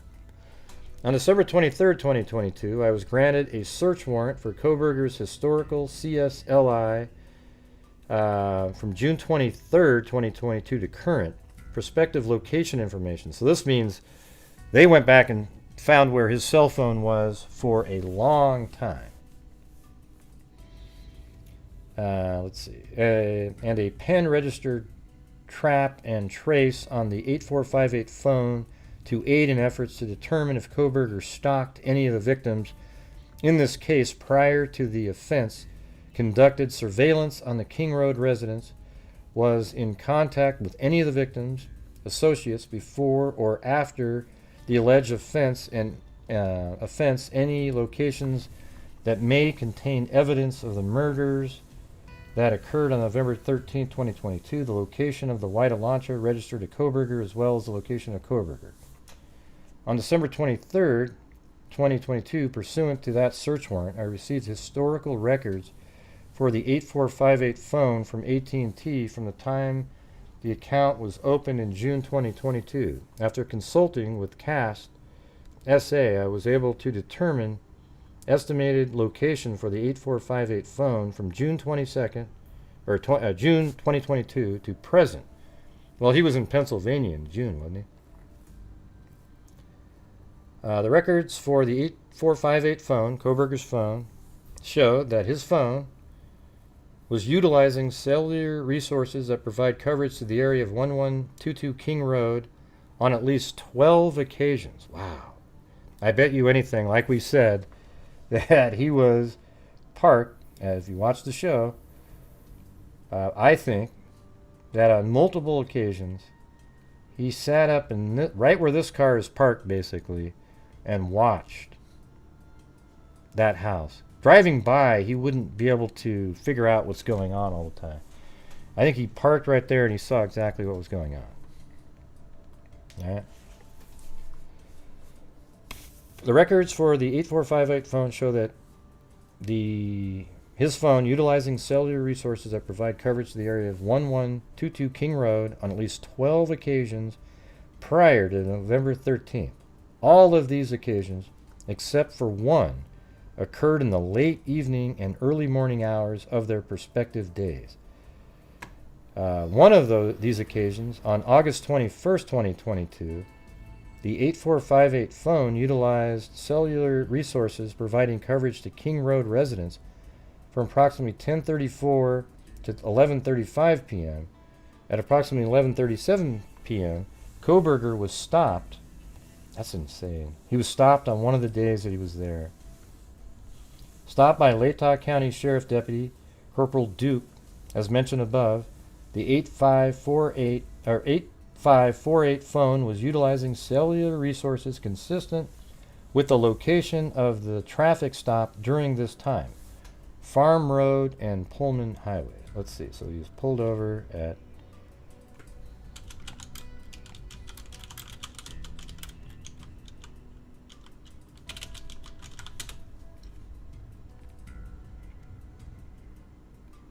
So he was right here where he was pulled over. And this was August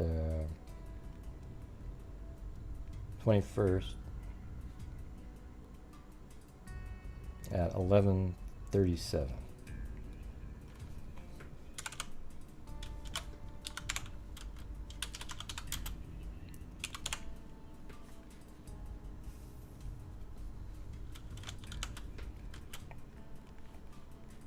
Yeah, that's not far from there. And 3 minutes earlier, he could have been right over here easily. You know, so that's what they're suggesting there. So he was 10:34 to 11:35. At approximately 11:37, Kohberger was stopped by Latah County Sheriff Deputy Corporal Duke, as mentioned above. The 8548 phone was utilizing cellular resources consistent with the location of the traffic stop during this time. Further analysis of the cell data provided showed that Kohberger's phone utilized cellular resources on November 13, 2022, consistent with the phone traveling from Pullman, Washington to Lewiston, Idaho. That was November 13th. Yeah. Pullman, Washington, Lewiston, Idaho, 95, at approximately 12:36 p.m. All right, so he, after he got home, because he apparently went to Moscow, Idaho, at like 8:30, it sounded like. What time was that again? I have to go back up and find that. Didn't it say that?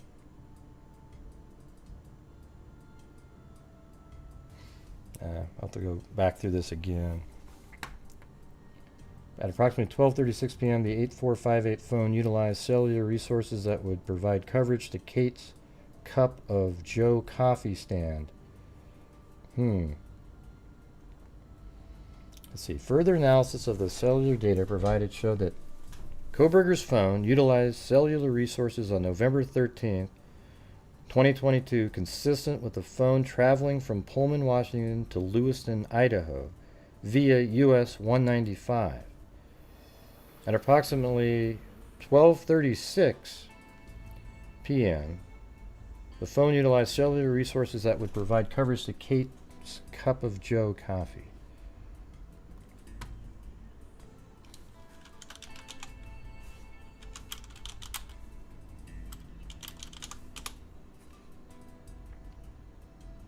Wow.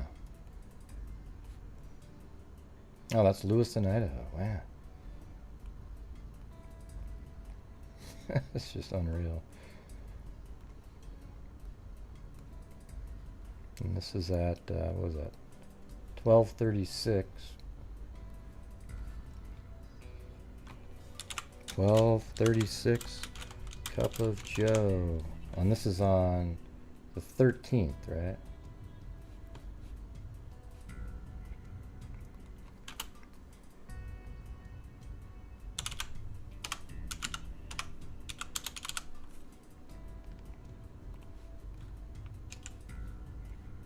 And it could just be that he was driving by and it pinged off the same tower that, I mean, maybe he was there, I don't know. But see, that's the drive, that's right there. See, down like this and then back up.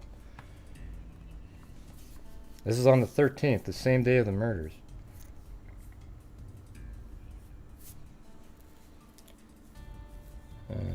Okay, and stand located at 810 Port Drive, Clarkston, Washington. Surveillance footage from U.S. Chef store located at 820 Port Drive. Okay. Adjacent to Kate's Cup of Joe's showed a white Elantra consistent with suspect 1 drive past Kate's Cup of Joe at a time consistent with the cellular data. Bam. That definitely shows him driving around. So let's see, at 820 Port Drive.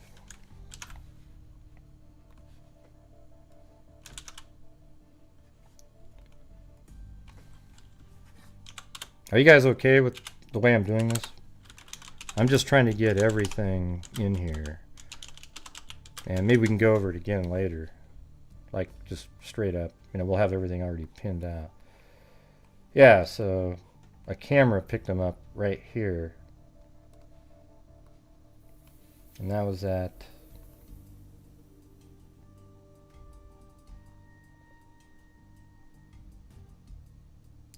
Joe stand located Port Drive, Washington. Surveillance footage from U.S. Chef store located at 820 Port Drive. Jason to Kate's white Elantra. So it filmed this card exactly that time. So at 12:36. So at approximately 12:46, his phone then utilized cell data in the area of the Albertsons grocery store. All right. Wow. All right. So let's get this one in there. 12:36 p.m. 11:13. Camera. All right. Then he went to Albertsons.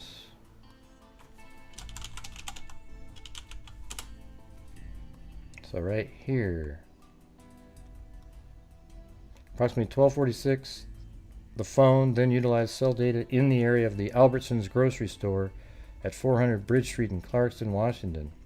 Surveillance footage obtained from Albertsons showed Kohberger exit the white Elantra consistent with the suspect vehicle 1 at approximately 12:49. Okay.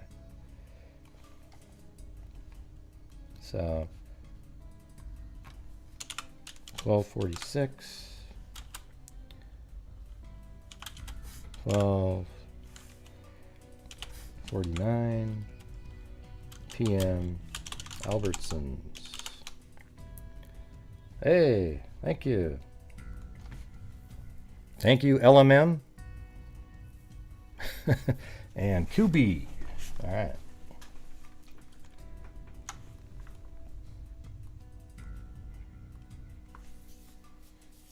Approximately 12:46 p.m.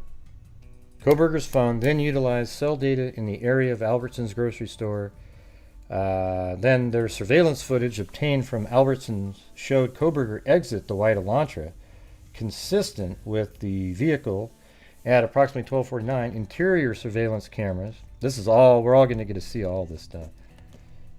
Show Kohberger walk through the store, purchase unknown items. Well, it seems like must have bought it with cash at the checkout and leave at approximately 1:04, probably Band-Aids. At approximately 1:04, so let me go back to the map and put that in there. Albertsons exits store at 1:04 p.m. I think it said. Okay, got it. Maybe hit that save button.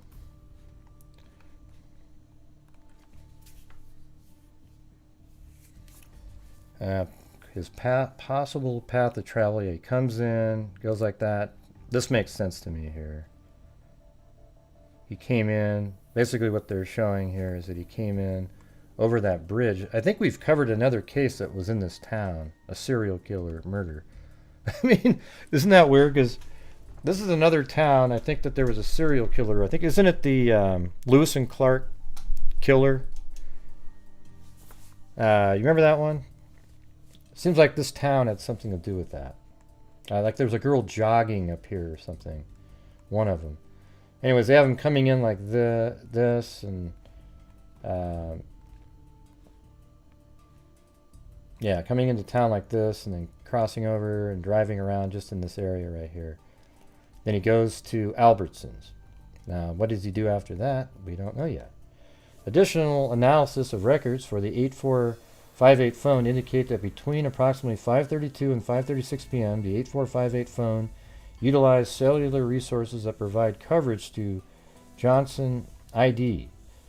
The 8458 phone then stops reporting to the network from approximately provide coverage. What's Johnson ID? Oh, Johnson, Idaho. Jesus, idiot. I was like, hold on a second. All right, so that's down here, I guess. So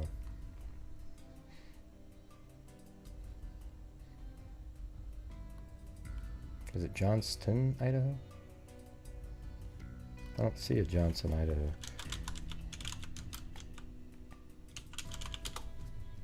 Oh, there we go. Dude, he was way over here. 5:32 to 5:36. He's way over here, man. He's, you know where he put that knife then. Way in the middle of nowhere here. 5:32, 5:36.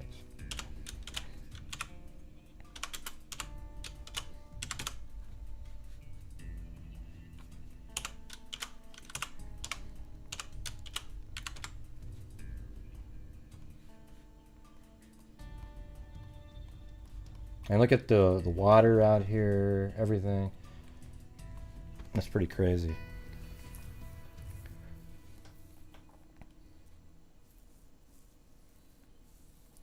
The Kohberger's phone then stops reporting to the network from 5:36 to 8:30, so he turned it off over there. That is consistent with Kohberger's phone being in the area. Now he could have turned it off, drove completely the opposite direction to throw off any sort of cell tower tracking, and for those 3 hours drove back the way he came and put it somewhere over there to use as a head fake, you know, if he was smart enough to do that.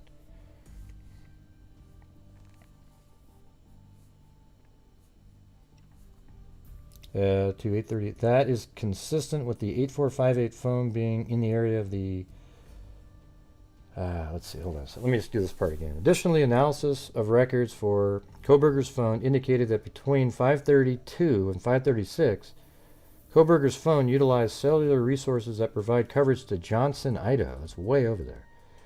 The Kohberger's phone then stops reporting to the network from 5:36 to 8:30.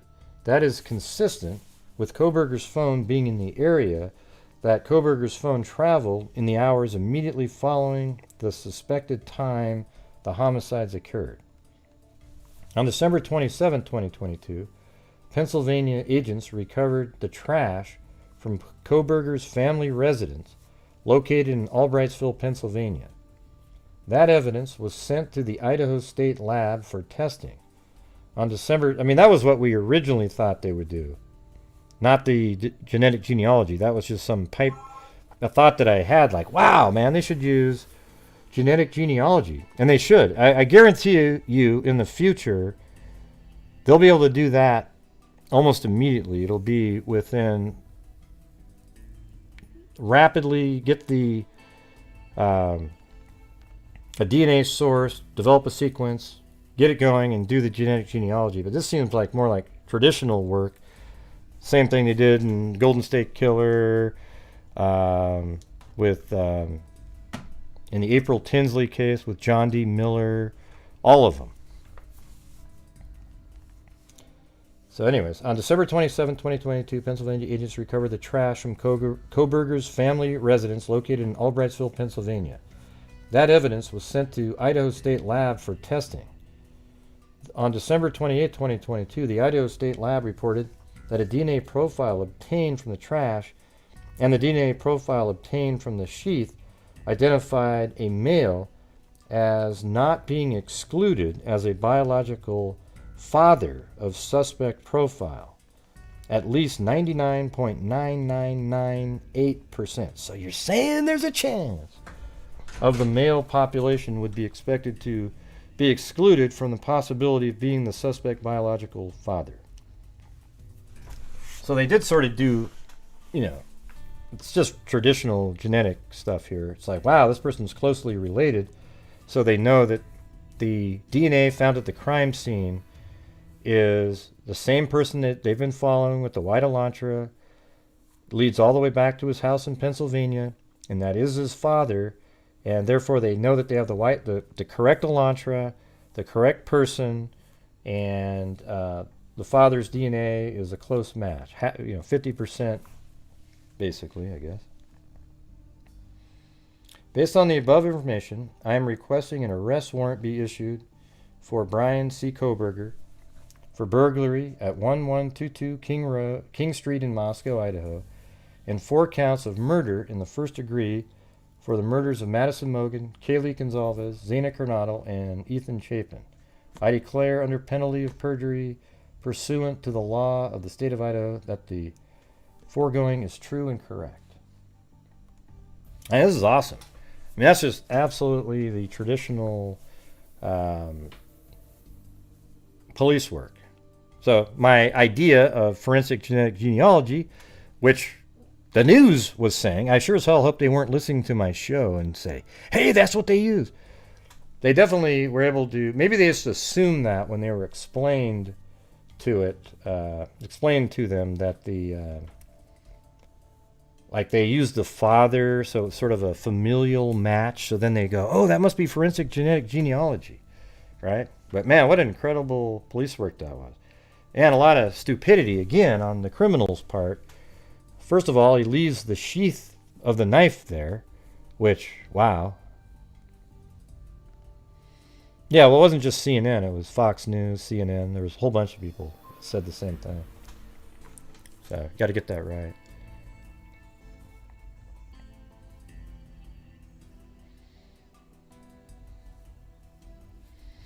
Yeah, why would he have his phone on just prior? He should have left his phone at home, but he probably needed it to map his way out of there.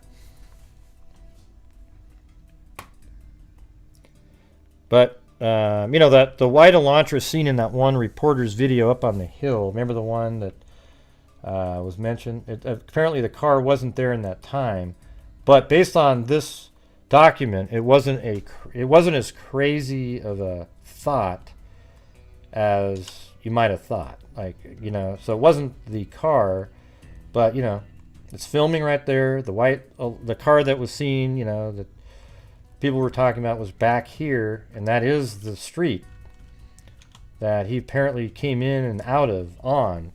So, but it wasn't the same date, because that reporter was there, I think, on the same day of the murders, just in the afternoon. But who knows, right? Who knows now?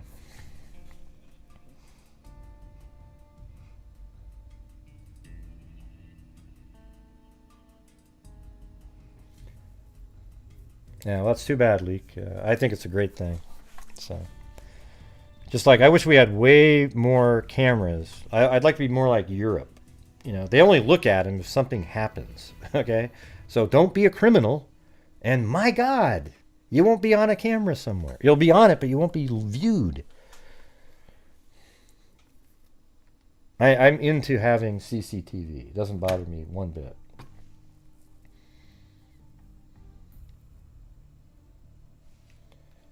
All right. So let's go using this model here. That's why it's important to have this.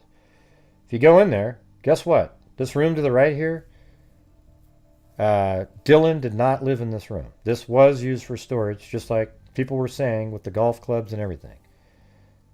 Okay, this room, a person was living in this one, the other roommate. This is directly below the living room, okay? And you can see right there with that angled piece of the wall, ceiling there, that's where the stairs go up. So you come down the hall here. I have this in this video. I have them shut. It's my animation. Shut the door there. Then you go up the stairs. This is where the sectional couch is. Now it turns out that where I had him the second time, Ethan, he was in the room. So let me remove the roof right here, really quick, and put him back into the room over here. So it's going to be somewhere in here. We don't really know.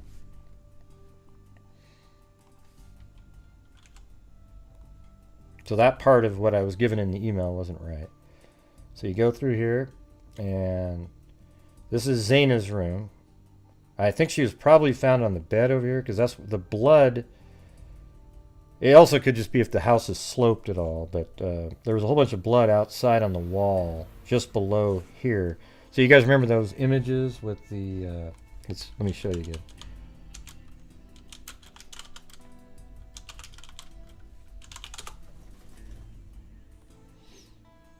Yeah, so that right here, this shot right here, I mean, if that's not blood, I'd be shocked, okay? But I'm not sure if it's in one of these pictures. I just saw it out here, but you can kind of see it right here. See that? That wall right there is...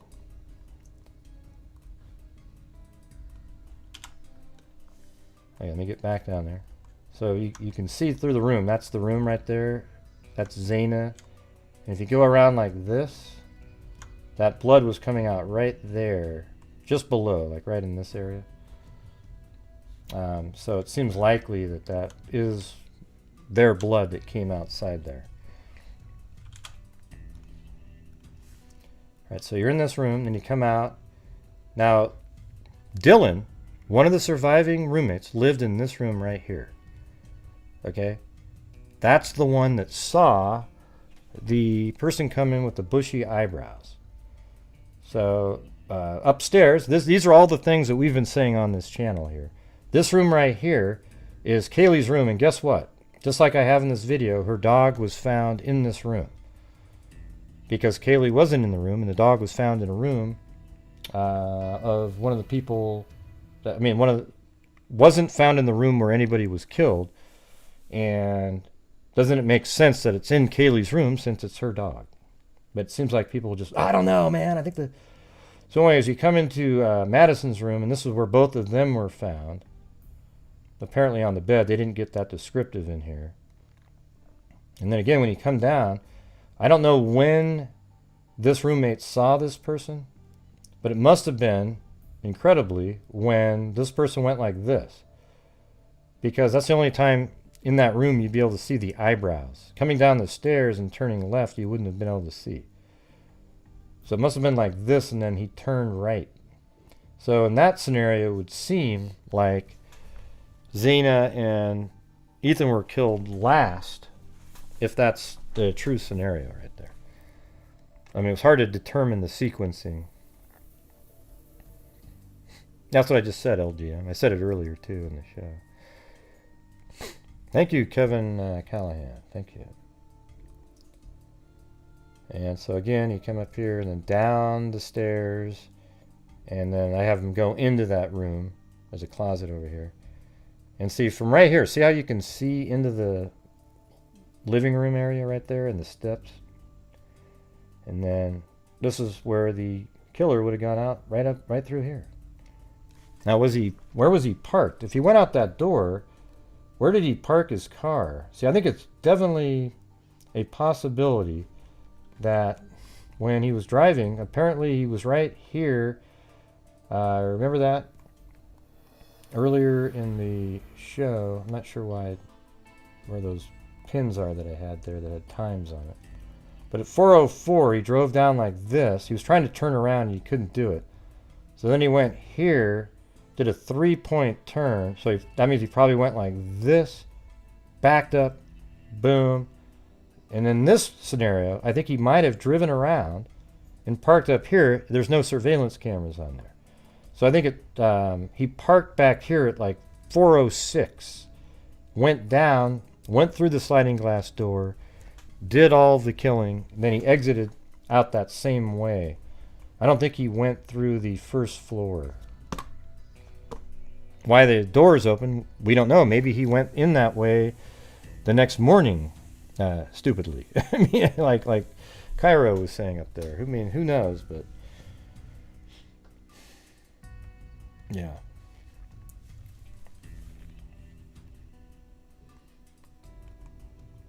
That's crazy, man. Absolutely amazing. So it's so amazing how I feel like we've done a pretty good job covering the case over here. Not a lot of crazy, wild speculation. Just sticking to the information and going with things that sound reasonable and logical, and very accurate stuff. Like, we didn't know anything about all this ping information. We expected them to be doing geofencing and all that kind of stuff, but just a treasure trove of information for them.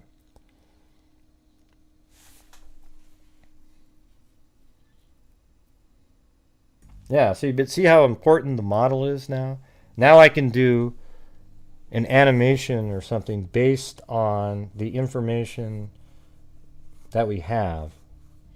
It's a little bit more. Now we know they're both in the room. I could do one maybe from the perspective of almost like, well, you could do it almost like a movie where you put the, like maybe Dylan is awake looking through that door, the person walks by, then you go back and forth from the killer's point of view to Dylan's, something like that.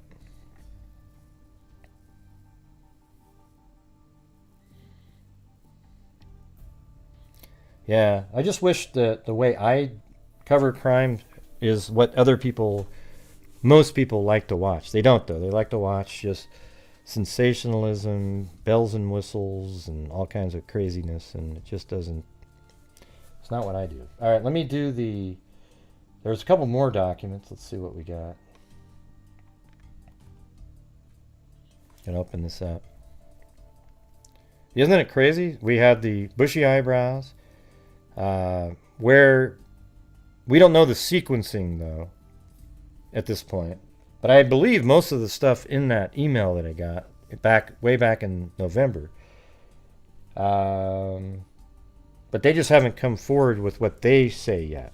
And things may have changed too, right? Like as they're investigating, things change over time. So you got to keep in mind that's what the information that somebody had back on November 23rd. But look at all of the stuff that was developed after that. Tons of information.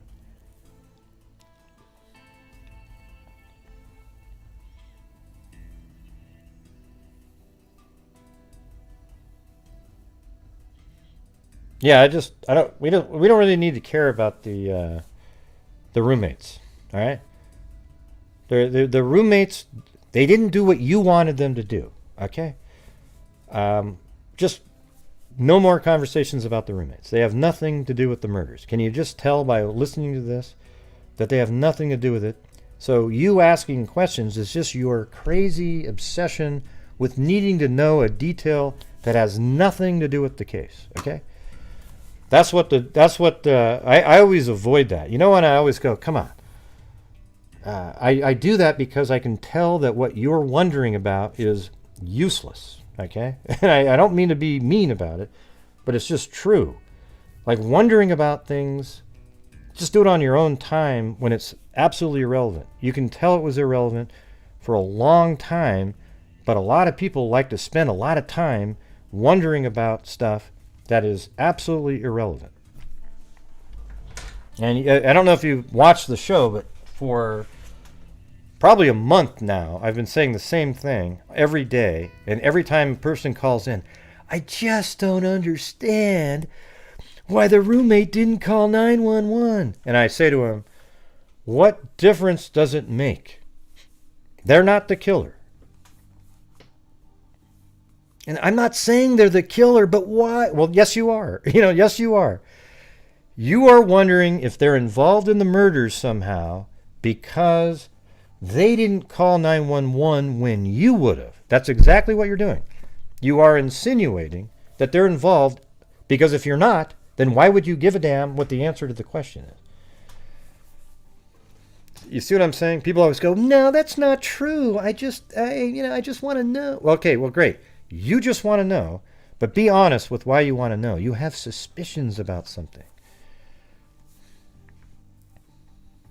Yeah.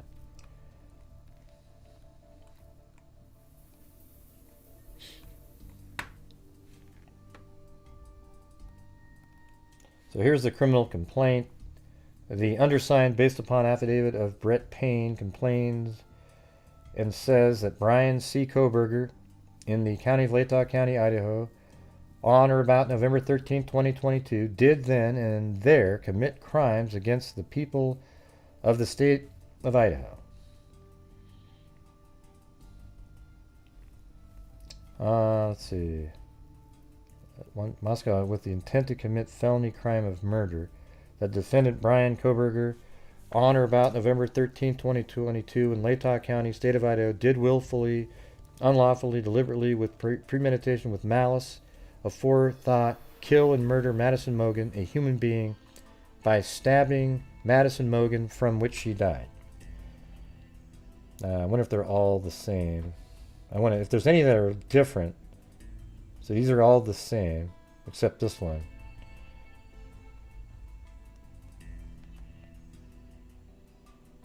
Say 1. This is burglary. 1, 2, 3, 4.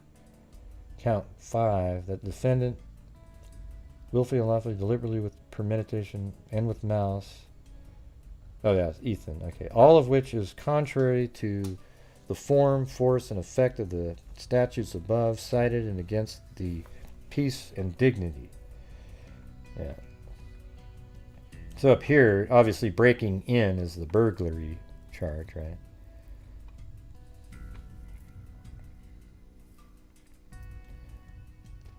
Yeah, you don't have to worry about these.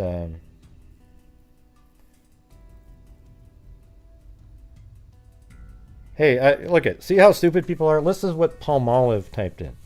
We're insinuating that she didn't act like a reasonable adult with common sense to possibly save one of her friends, you dunce. Well, I think you're a dunce, okay? Because here's the thing, is they were all dead by the time she might have called 911, all right? How do you know, Gray? Well, their wounds were horrific, okay?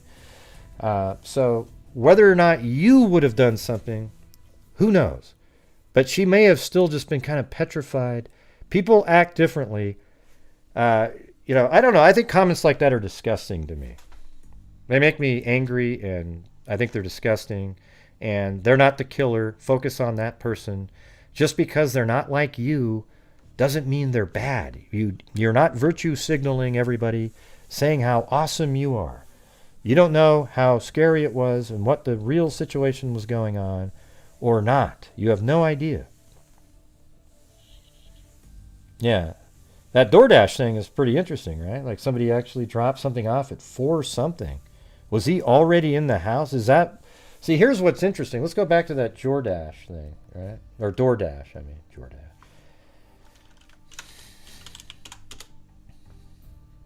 How do you spell that? Yeah, it's not working in there. Oh, that's the wrong document. Hold on, let me get to that.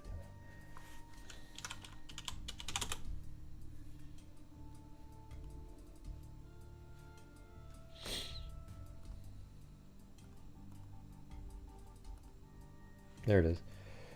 All right. So this is interesting right here. This is an exception to Kernodle. Received a DoorDash order at the residence at 4 a.m. Man, just 4 minutes. So that guy was driving around, and this DoorDash delivered at 4. And that was 4 minutes before Kohberger was parking his car back there. I mean, that's crazy. So he may have been watching that, saw something delivered, and he knew somebody was going to be awake now. He just he was going to do his plan no matter what. So he knew somebody was awake because he was surveilling and monitoring, and there was somebody there at 4 a.m. dropping food off. And that's kind of late in the morning to be eating. Then he... So Dylan stated she originally went to sleep in her bedroom on the southeast side of the second floor. She stated that she was awoken at 4 a.m. by what she stated sounded like Goncalves playing with their dog in one of the upstairs bedroom, right? That's right when she got the DoorDash, which were located on the third floor. Or she didn't get that, though. That was Xana, right? Didn't Xana get... Yeah, Xana got that. So, man, at 4 a.m., I mean, when she says approximately 4, this could be like 4:10, and that's what she's hearing is actually the original battle. Because here's the thing is DM's room. Let me just show you here. Watch this. Okay, I'll just keep this angle here. Watch. So right here is DM's room, because the stairs are, you can almost see right through here. Right there, those are the stairs. Can you see that window? Those are the stairs that lead up to the third floor. This is DM's bedroom right here. There's the closet back there. You know, I could look through that camera.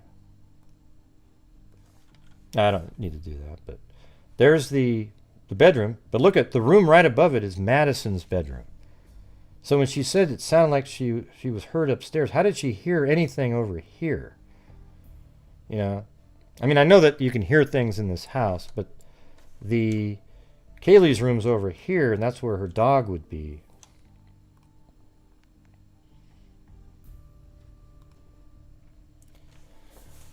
What she stated sounded like Goncalves playing with her dog in one of the upstairs bedroom. That would be Madison's, which were located on the third floor.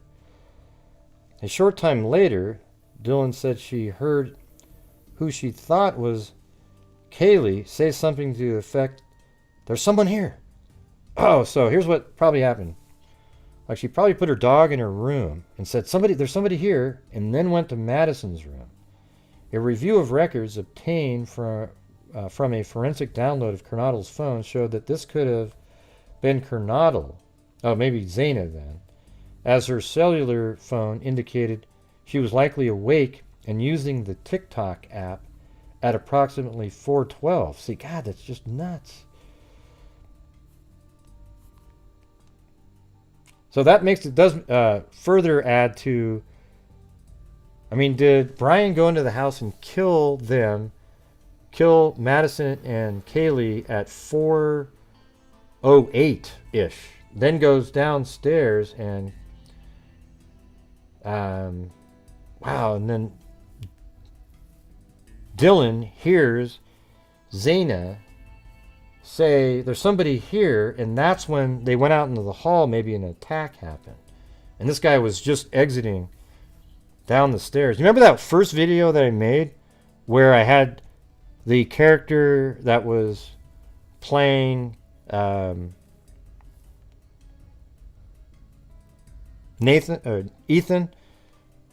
How you could see him in the living room, then he spins out of the way and then runs into the room and shuts the door.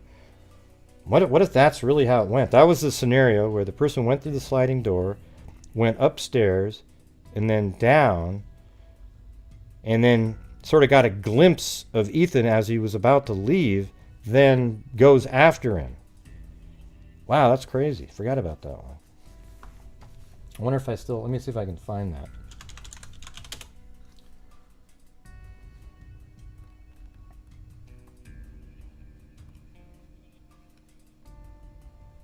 I think it was the scenarios.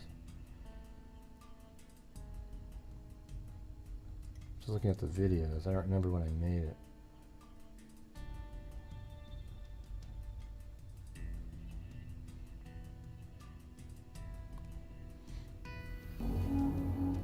this one? Button do.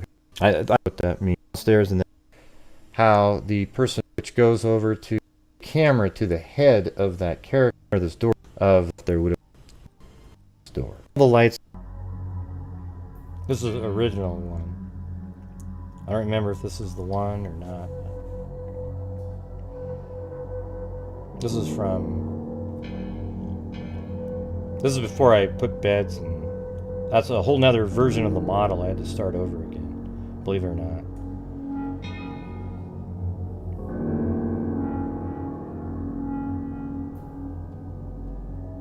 Okay, that's not the one. Where is that one? That must have been after that. This one? That's the one I just played. Oh, maybe this one. Here we go. You know, basic information I to call. Okay, and here's the kill. Get it out. There's the couch. I have a little end table there. Starting to look more realistic. I don't remember when I made that one. Did this one? Animation and scene. It was one that I think had 3 scenarios in it or something. At 2:40 minutes next time.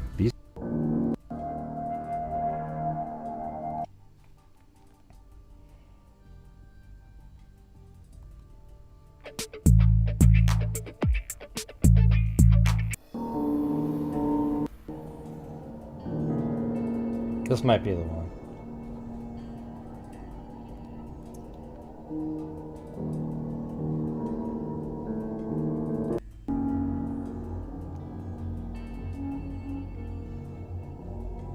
This one's kind of spooky.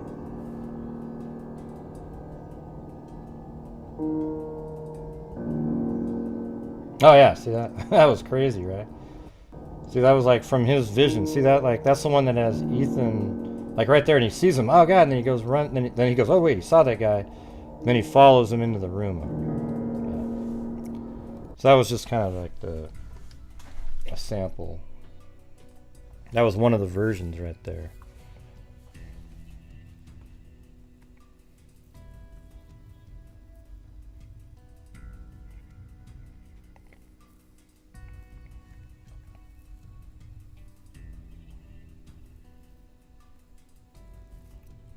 Yeah, but after she said there's somebody here, he may have gone out to go check, you know, being the guy.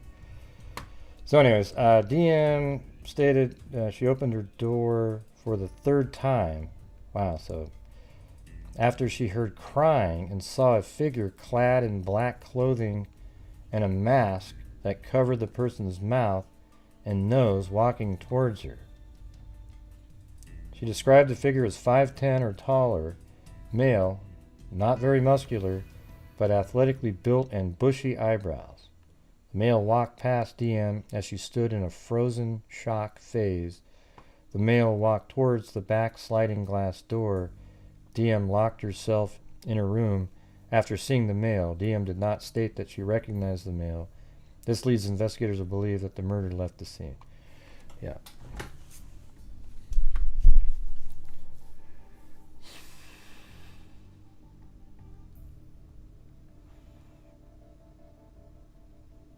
No, it wasn't meant to be a red herring. He had his DNA on it. He would know. He's not that dumb. I think he just had it and it fell off. Probably in the battles that he probably was fought by people, and it came off. Yeah, it definitely wasn't a red herring. It led right to him. Thank you, Anna Lily's mom and Peruvia69, Peruvian, and Courtney Robb. Yeah, I mean, I wasn't right on some stuff, you know, like I originally had a theory that it was the ex-boyfriend, but, you know, immediately slowed down on that as soon as they cleared him. The law enforcement was looking into him too, as well as many media outlets, so, you know, it just is what it is. I feel bad for him that I think other things that were in that email that I got, that he actually was awake when Kaylee and Madison called him, but They called him just out of calling him, you know, trying to see if he feels okay or whatever. The killer was nowhere near the scene at that time. They go to bed probably... Well, it's weird because they were still awake at 4, apparently. That's really strange, you know.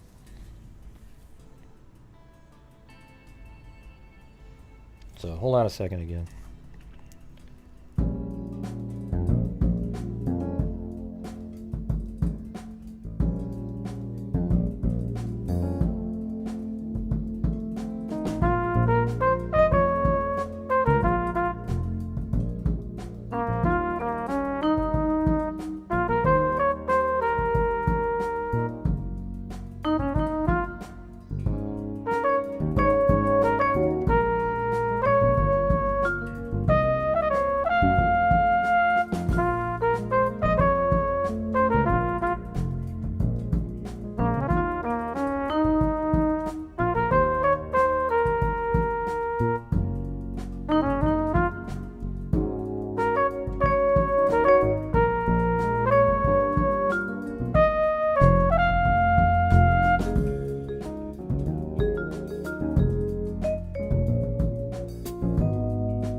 Yeah, that is weird that they said that they were all sleeping when they were attacked.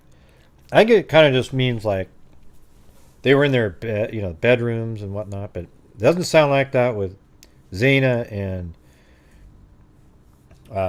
Ethan at all, does it? Sounds like they were wide awake and maybe just in the room. But wow, crazy, right? Now, she's just one of the roommates. I don't think Bethany is a huge player in this. She may have heard some noises or whatever, but it's Dylan. And that's why I was really starting to believe that she really was on the second floor by the stairs, because from that position, you're just below Madison's room where a murder happened. You're next to the living room where you could easily hear something going on in Xana's room, and the kitchen where the person would have exited. So it's pretty crazy. All right, so anyways, I'll be back on later. Obviously, we're going to have to go through all of this and see if there's any more documents and other information that comes out in the news or something like that. Yeah. So hopefully you guys think that... people always keep going, Gray, what difference does the model make? Gray, what difference... Well, what difference it makes is it allows you to show visually and put the pieces together. That's why they use them in crime, you know, cases. They did a complete 3D rendering of inside the house. But it's really important to have these things, and I've shown it many times in various cases. And you still get the same clowns that say it over and over, almost like they're trolls bitching about something. Yeah. Yeah, we always got the same trolls that come over. It's not the spray quaza. It's not. You can obviously tell. That's okay, Cindy. But yeah, you guys all know the information, what we do here.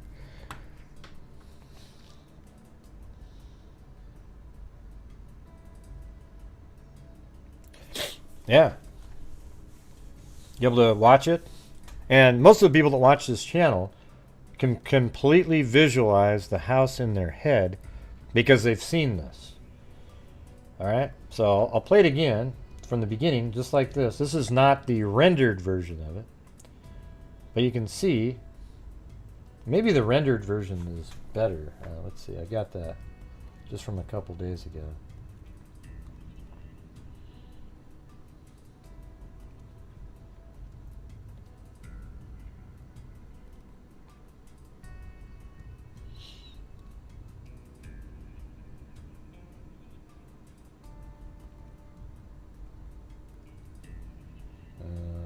Yeah, screw it. I don't know where it is. So just watch it. So for those of you who haven't seen it, this is the front door to the house. Right there's the storage room, apparently, because that's not where one of the surviving roommates lived. Right down here is a bathroom and utility room on the right. This is the other room where somebody lived. This is the other girl. She lived here just below the living room. Then you take a right here. I shut the door. Go up the stairs.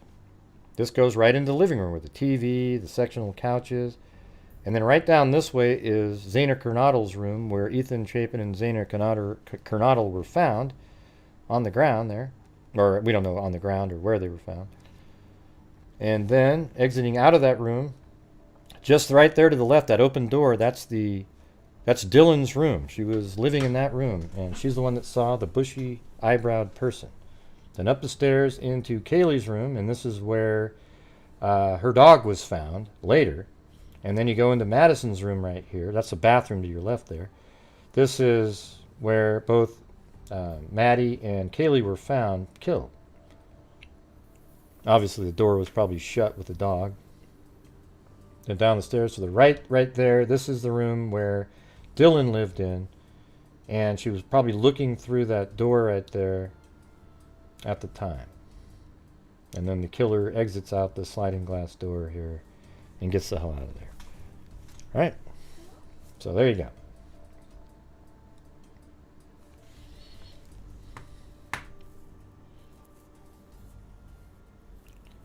I mean, there's got to be there are a lot more. They don't need any more, though, to the story. You know that? They don't need any more to the story.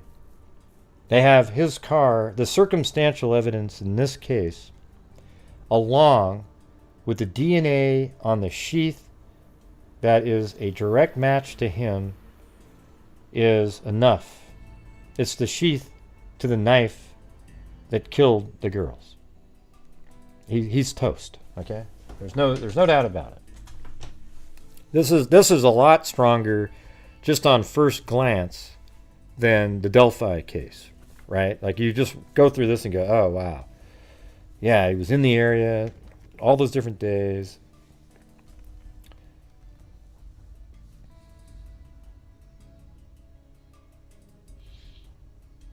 Yeah, apparently he came back at 8 something in the morning. He was in the area that same day.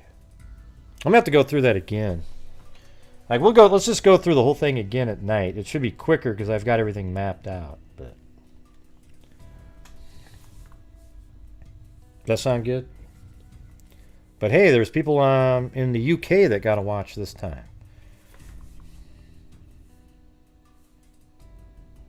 Yeah, I'm sure they have more. This is definitely enough, though. They're finally going to test the DNA on the knife, the sheath, directly to his, and I'm sure it'll be a direct match.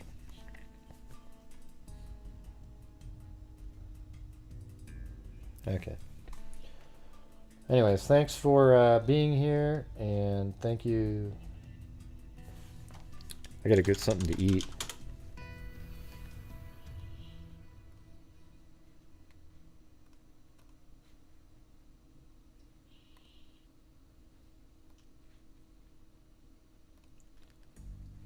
And thank you to everybody that helped support the channel today.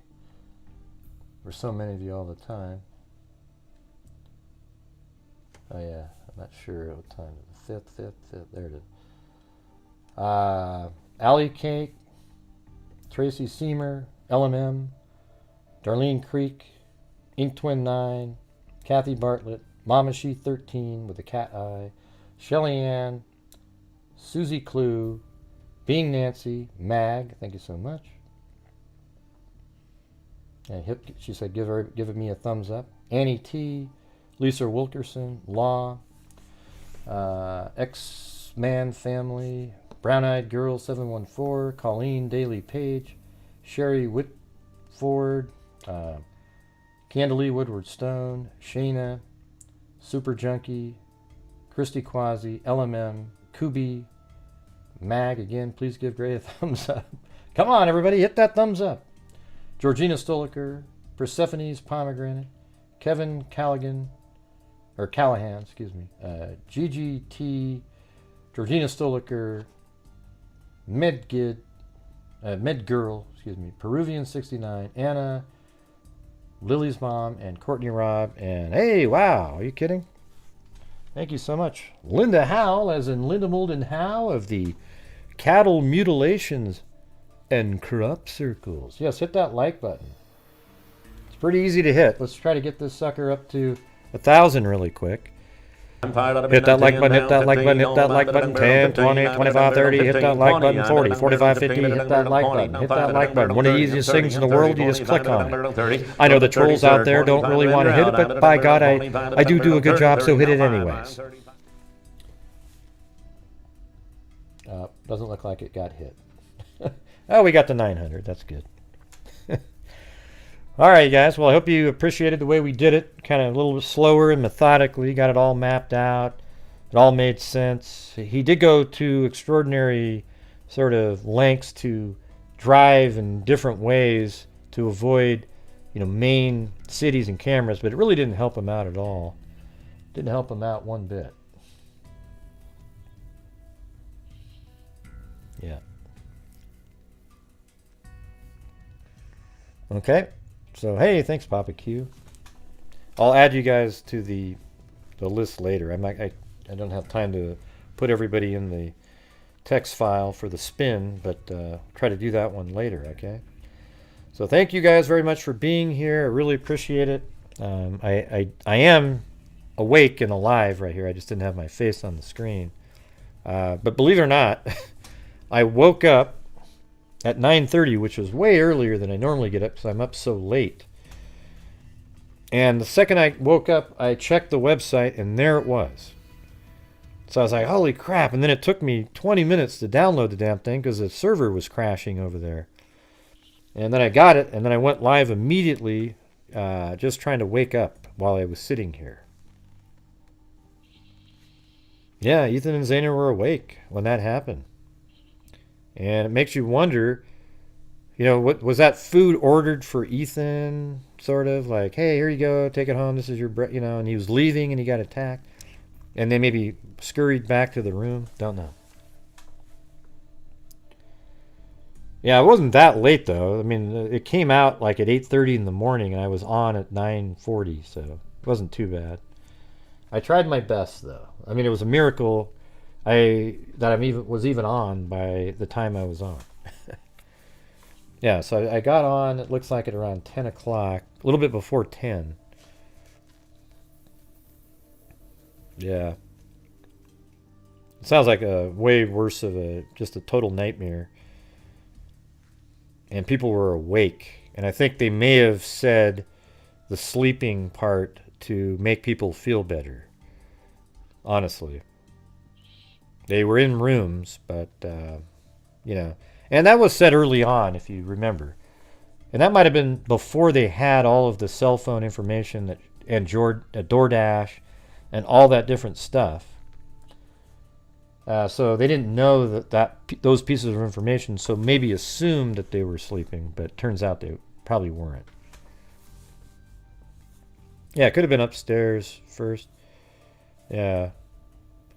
I mean, a scenario that I was talking about the other day is that the killer came in, goes up and attacks Maddie, and then Kaylee hears what's going on, goes over there and shuts the door with her dog in the back, and goes in to try to see what happens, and then she goes in and tries to get him off of him, and then he gets attacked.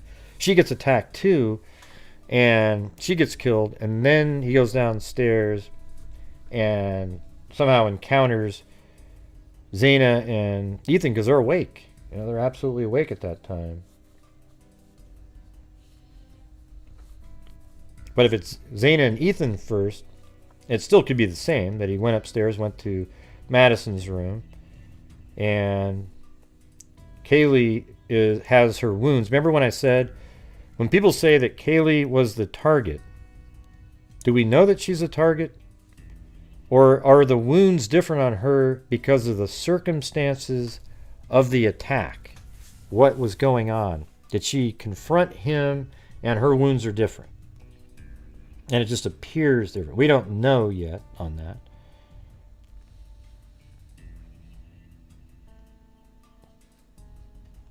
Oh, I might be on at, I don't know, let's just say 5 to 5:30 or something like that. But make sure to hit that notification bell. I don't know why people didn't get notified. Yeah, it took a while. But I do have a check mark next to my name now on YouTube. So that's good. So when you see a Gray Hughes Investigates comment on any other channel and you're suspicious and it doesn't have the check mark next to their name, meaning it's, and I think it's even like a different color, right? A gray box around it, then it's not me.